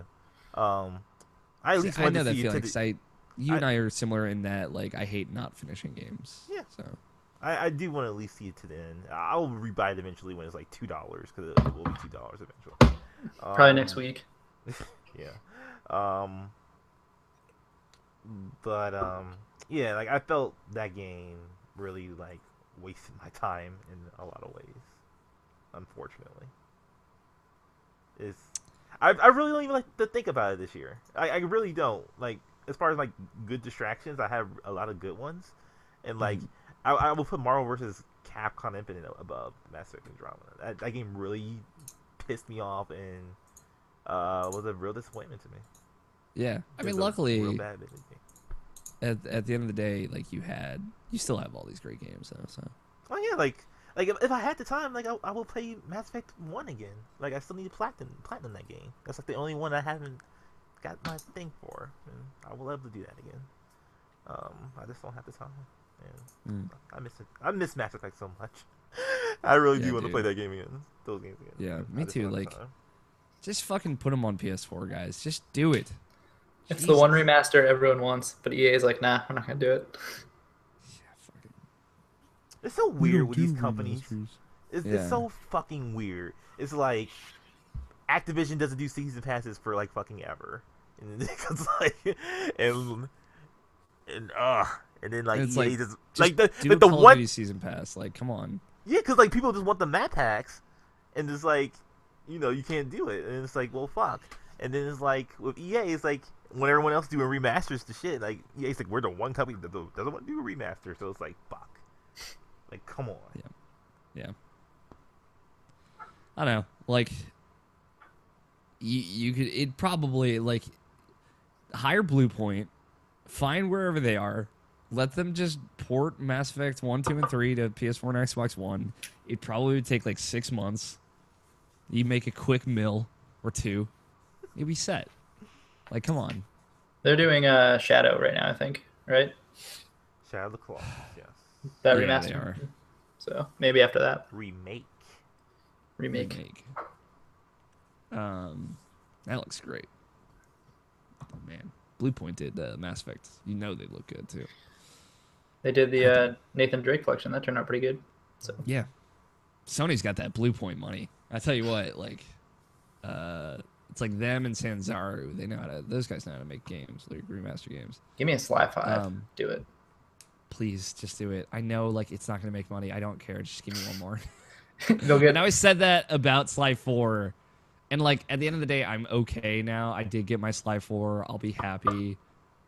I just want... I'm greedy. I want Sly 5. It was Give on it to the me. NPDs that month it came out, so... It was. It did sell well. And, like, that $40 price tag was really smart. And the Vita version was good. It was a good deal. Just give me one more. Just give me. Is he just going to be in Egypt forever? Is that what we're going to leave We'll off never on? know. We'll never know. Fucking cliffhanger bullshit games. God damn it. I'm thinking about it, and like I feel like this is a shitty answer. I feel bad about my answer, but I feel like it's Nier Automata. Sure. Because like at the end of the day, that game just did not hit me as much as like I wanted to. Mhm. It's maybe that or Neo, like because I did like put 50 hours into Neo. The thing is, like when Neo came out in February, like there wasn't really much else I was playing. I was basically waiting for Zelda and Horizon to come out. You didn't play any bad games this year, did you? I haven't yet. No, Yeah, dodged a let's talk bullet, about you that. know, Yeah. because like I waited on Mass Effect for you, Mm-hmm. dodged that bullet, and you know. Like that's the only like, real one that I've wanted to play that ended up not working out that I can think of. Maybe Tacoma as well, but that's not bad. That's just maybe not as good as I wanted it to be. It's okay. Maybe ukulele, but you know. Yeah, maybe ukulele, I guess as well. But like Nier Automata was just a thing. Like that was my summer like makeup game. Mm-hmm. And it, like I was also like in a bit of a gaming rut when I played that. It was just like I probably could have played something else during that time, and Yeah, that was the time for Zero Escape, and we fucked it up. we fucked it up. This could be the Zero Escape timeline for me, and now we'll never know. Not until 2018, when there was also not enough time because there's too many good video games. But I almost said Danganronpa just because it just destroyed me when I was playing it. But that game's fantastic, so I'm not even mad. But and like Neo or Nier, like I liked both those games a great deal.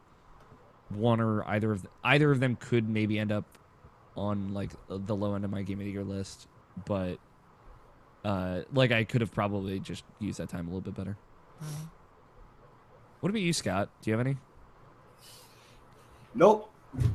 Yeah, I mean you've pretty much like I hit repeatables because I don't have games that I really want to sink my time into.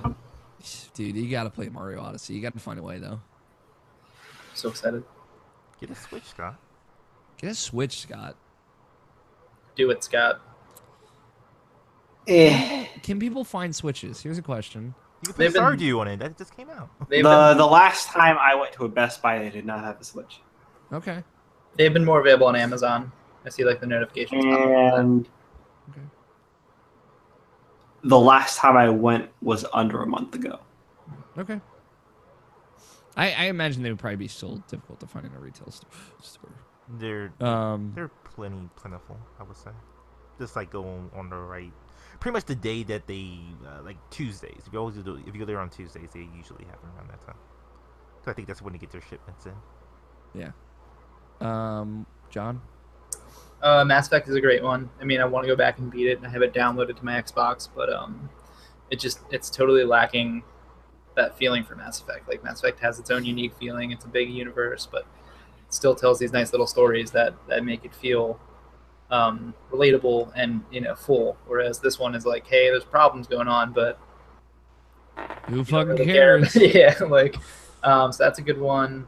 And then Arms, I played Arms for like a week, and I realized I didn't really like that game. And then the last one is another Switch game, which I started off like really liking, and then like I totally burned out on it, which is Mario Cross Rapids. After like 2.5 to 3 hours, I was like, I've seen everything in this game, I feel like, and it's just not interesting to me anymore. Did you see the Donkey Kong Rabbit? Yes. Damn it, you did see everything. You did see Thank you. Thank you for literally confirming my fears. Oh, I don't know. I didn't play the game. I was just assuming. Well, I'm gonna take that as the confirmation. I have no idea, honestly. Damn. Single tier. Last question from Trevor Starkey at Snarky Starkey. He ain't got no Halloween name. I can't think of one for me. If you watch the video version of me saying he ain't got no Halloween name, you'll notice that I looked to the left to look at the camera, and then I realized that the camera is on my right now. That'll tell you how much of a disaster I am. He says, should we talk Extra Life logistics and planning stuff soon? Hashtag IPQ. Yes. Correct. That is my answer. No, we talked about Nabishin. I called Nabishin up before the show started, before we went live. So we got all these secrets. I got to figure out like when we're going to announce stuff too, because it's like we are approaching literally just over a month now, and I'm actually saying that out loud in this moment. That's like I know, like, because I'm feeling like compared to like other years that we've done this, is like we have more of a game plan around this time, and that's why this feels like it's all is still happening. And so like as I keep asking, like almost like weekly, it's like and like I think it's I know a lot that's going on. I haven't like necessarily shared anything. There are like production threads going on in the background. Like there is a game plan being slowly established. Yep. Flights are booked. Things are moving. Things are happening. We should probably start talking about it on the show. But I gotta talk to some folks about.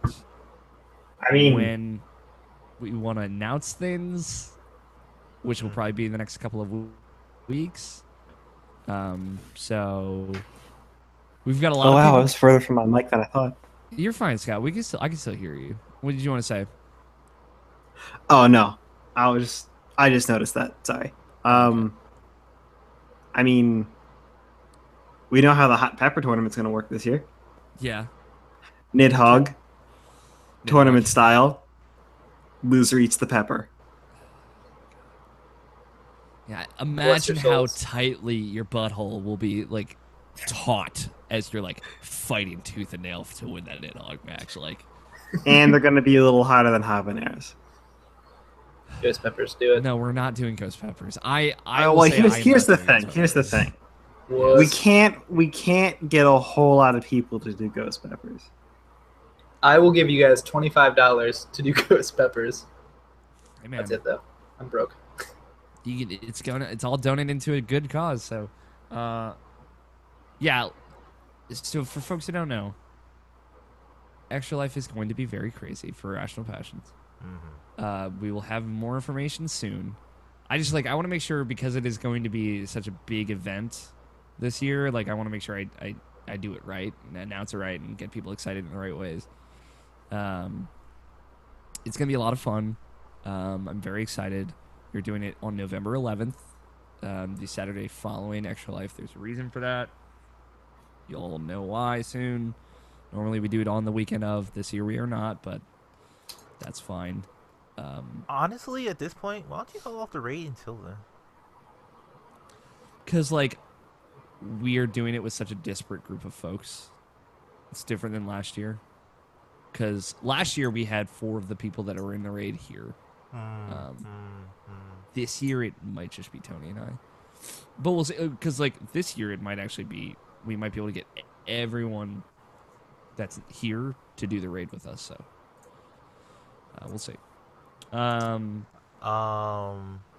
Just for you, Alex. Like, if there's one thing that you would like to do during Extra Life, what would it be? As far as like a goal, because we used to have goals. I don't think we ever have goals anymore. But like, is there a goal that you would like to actually do at Extra Life? Like a thing that we want to play, or an event, I mean, or just for you. Like, oh, I finally want to like do this.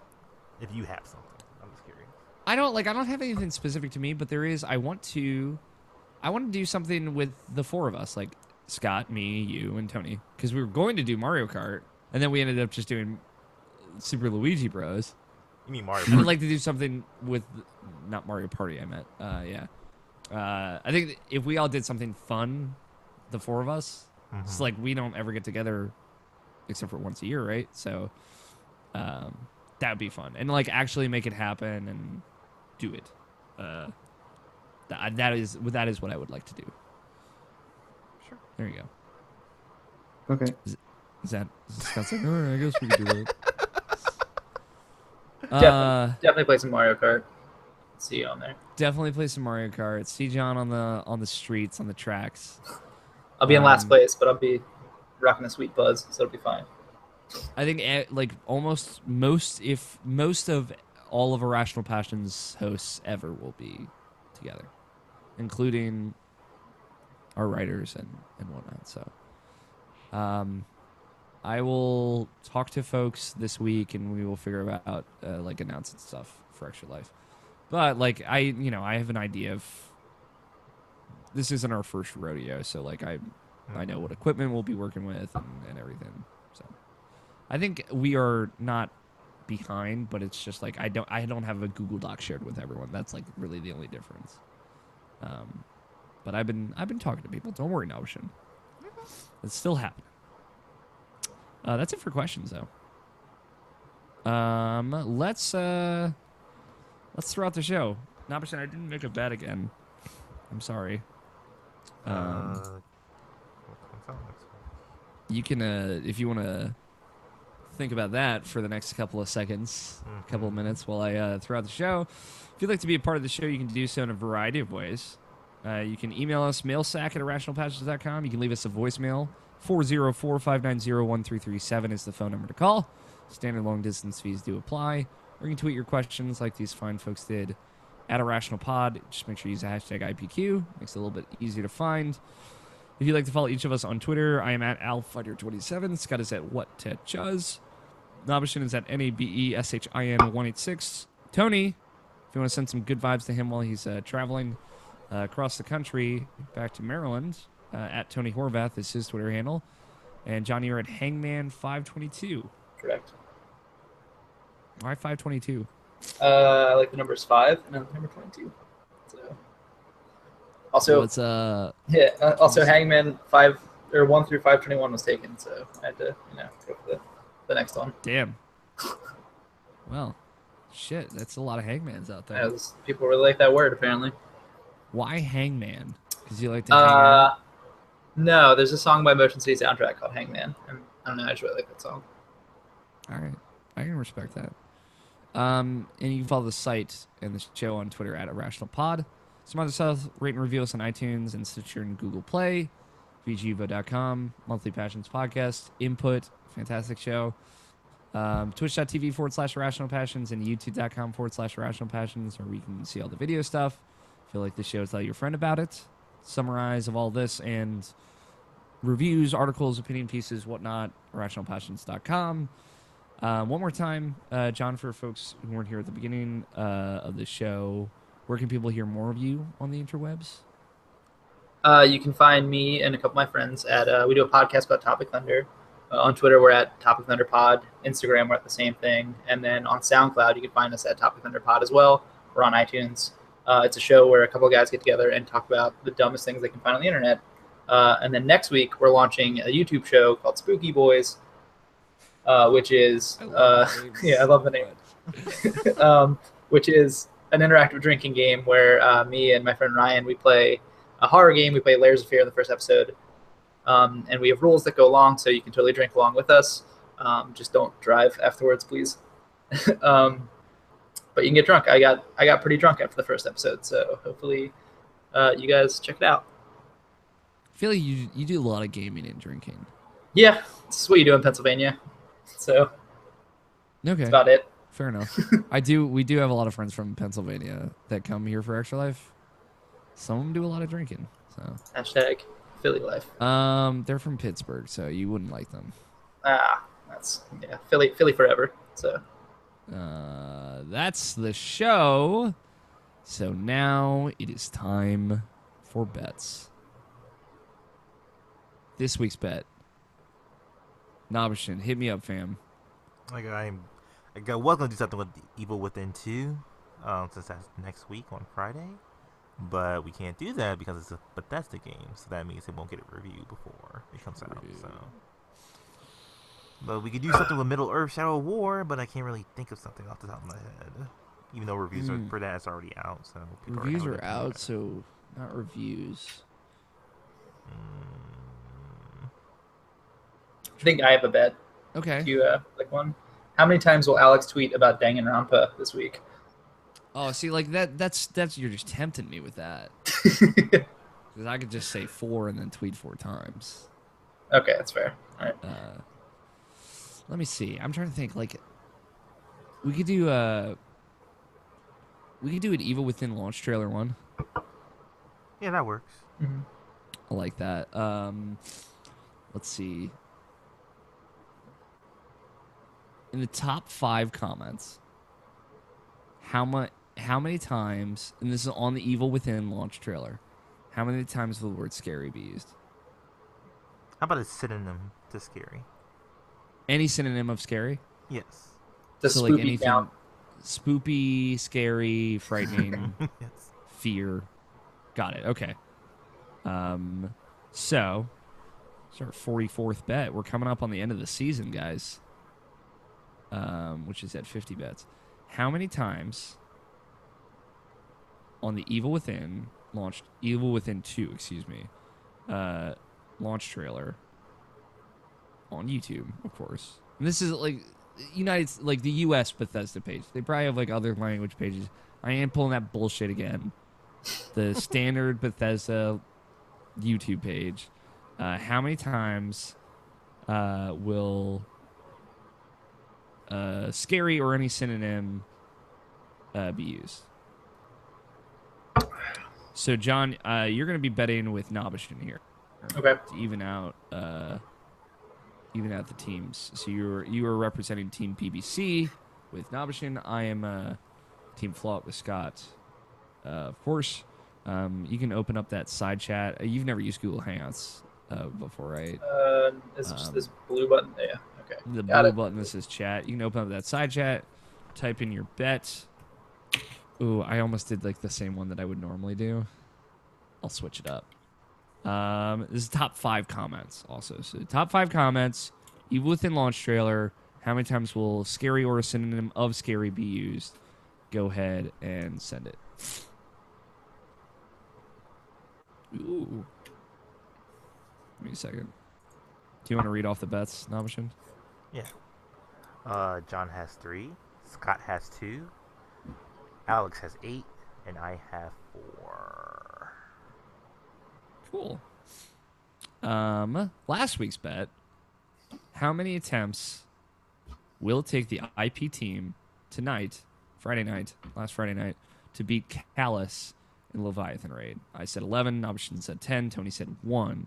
He was very hopeful. Odds against me, it took us 23 times before we gave up.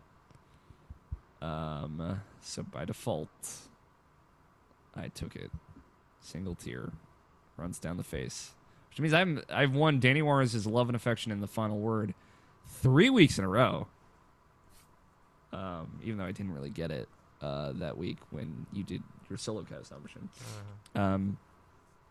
So that brings the score totals to Team BBC at 39. And Team Flaught at 34. Woo! 5 points behind. We have to keep winning in order to catch up, though. So this is not We'll never looking get good. double down on 8. No, we'll never double down on 8. I mean, it's been pretty neck and neck. I'll say we've been trailing pretty hard. For a final word here, Paper Mario: The Thousand Year Door is the best Mario RPG. In my humble opinion, but I think like, as far as like approachability, humor, writing, and mechanics, I think it is the best. And I love it very much, and everyone should play it. And Nintendo should put it out on Switch in HD form, because that would be great. And they should also make another one that is like an actual Paper Mario game, not this bullshit they've been making. Color Splash. Fucking Color Splash, get out. Sticker Star. Sticker Star is street trash. Super Paper Mario. Super Paper Mario is great, but it's not as good as Thousand Year Door. If they made Super Paper Mario 2, I'd even be into that. I just would prefer a Thousand Year Door style game. Whatever that crossover one with Mario and Luigi and Sticker Star. That was Mario and Luigi and Paper Mario. It's like paper cut. How was that not good? I heard it was fine. Okay. Like all the Mario and Luigi games are like minimum fine. Dreamy Luigi, come on, dude. Shit's great. That game's actually really good. So, that's the show. Thanks for coming on, John. Thank you for having me. It's been a blast. So I hope you had a good time. I mean, it's been 2.5 hours. No big deal. Yeah. NBD. Yeah, it's been a lot of fun. I love talking about video games. So anytime you guys want me on, I'm around. Don't tempt us. That's. I mean, like, I'll tell you if I can't do it. I mean, you'll be like, "Hey, do you want to be on?" I'll be like, "Fuck no, I've got things to do." Fuck no, I got a life to live, man. I got podcasts for 48 hours. You mean 20 hours?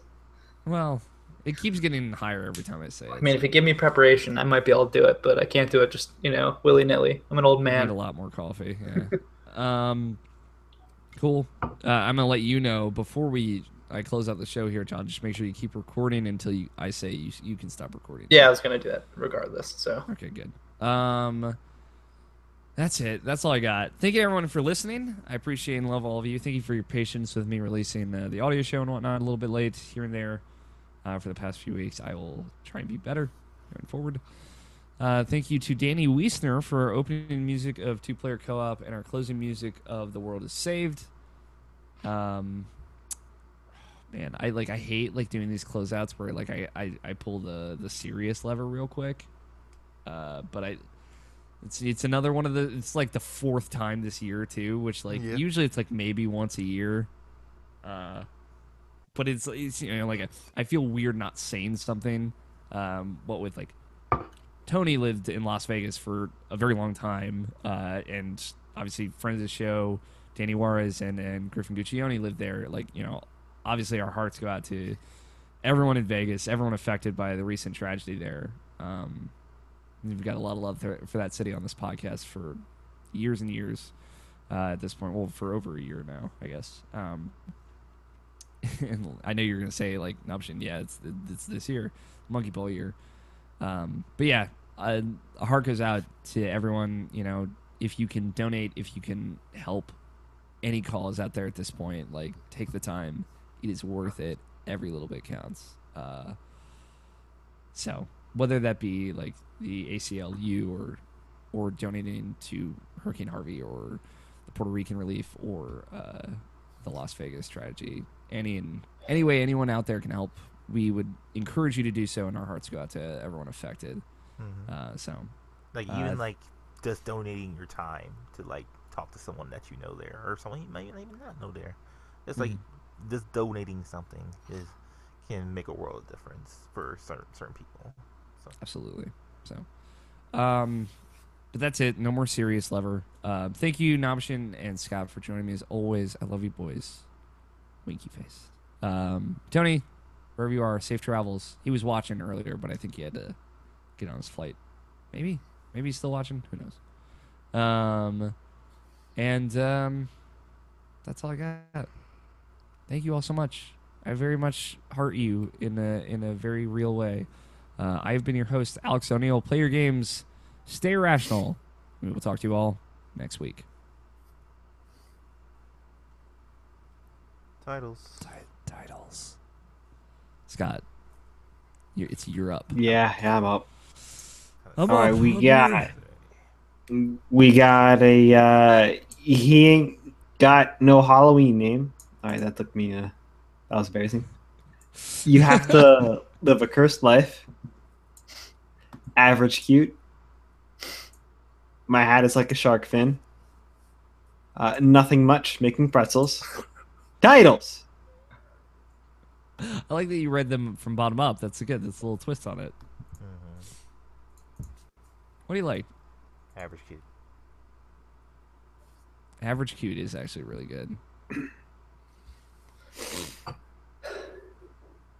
I also just noticed, John, when you set your bet and you said 3, 2 other comments will totally say it's lit. I didn't even notice that part. It's real good. Just reading the internet. That's all. Yeah, read the room, read the internet. I'm think going about for it, he ain't 8 got was no a- Halloween name. It was a bad bet. I like average cute. What do you like, John? What would you want to be the title of this podcast?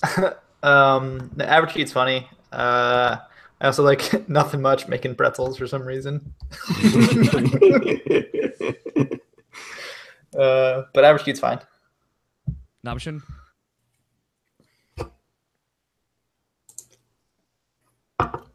Nabishin's gone. He fucking quit the show.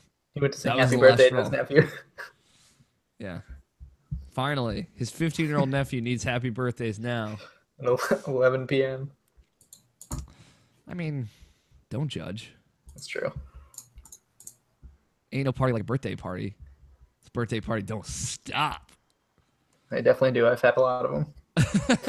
They do when the day ends. I'm going to write down a phrase that I'd like you to say up here. What, me? Okay. Yes. God, I can't. Jesus.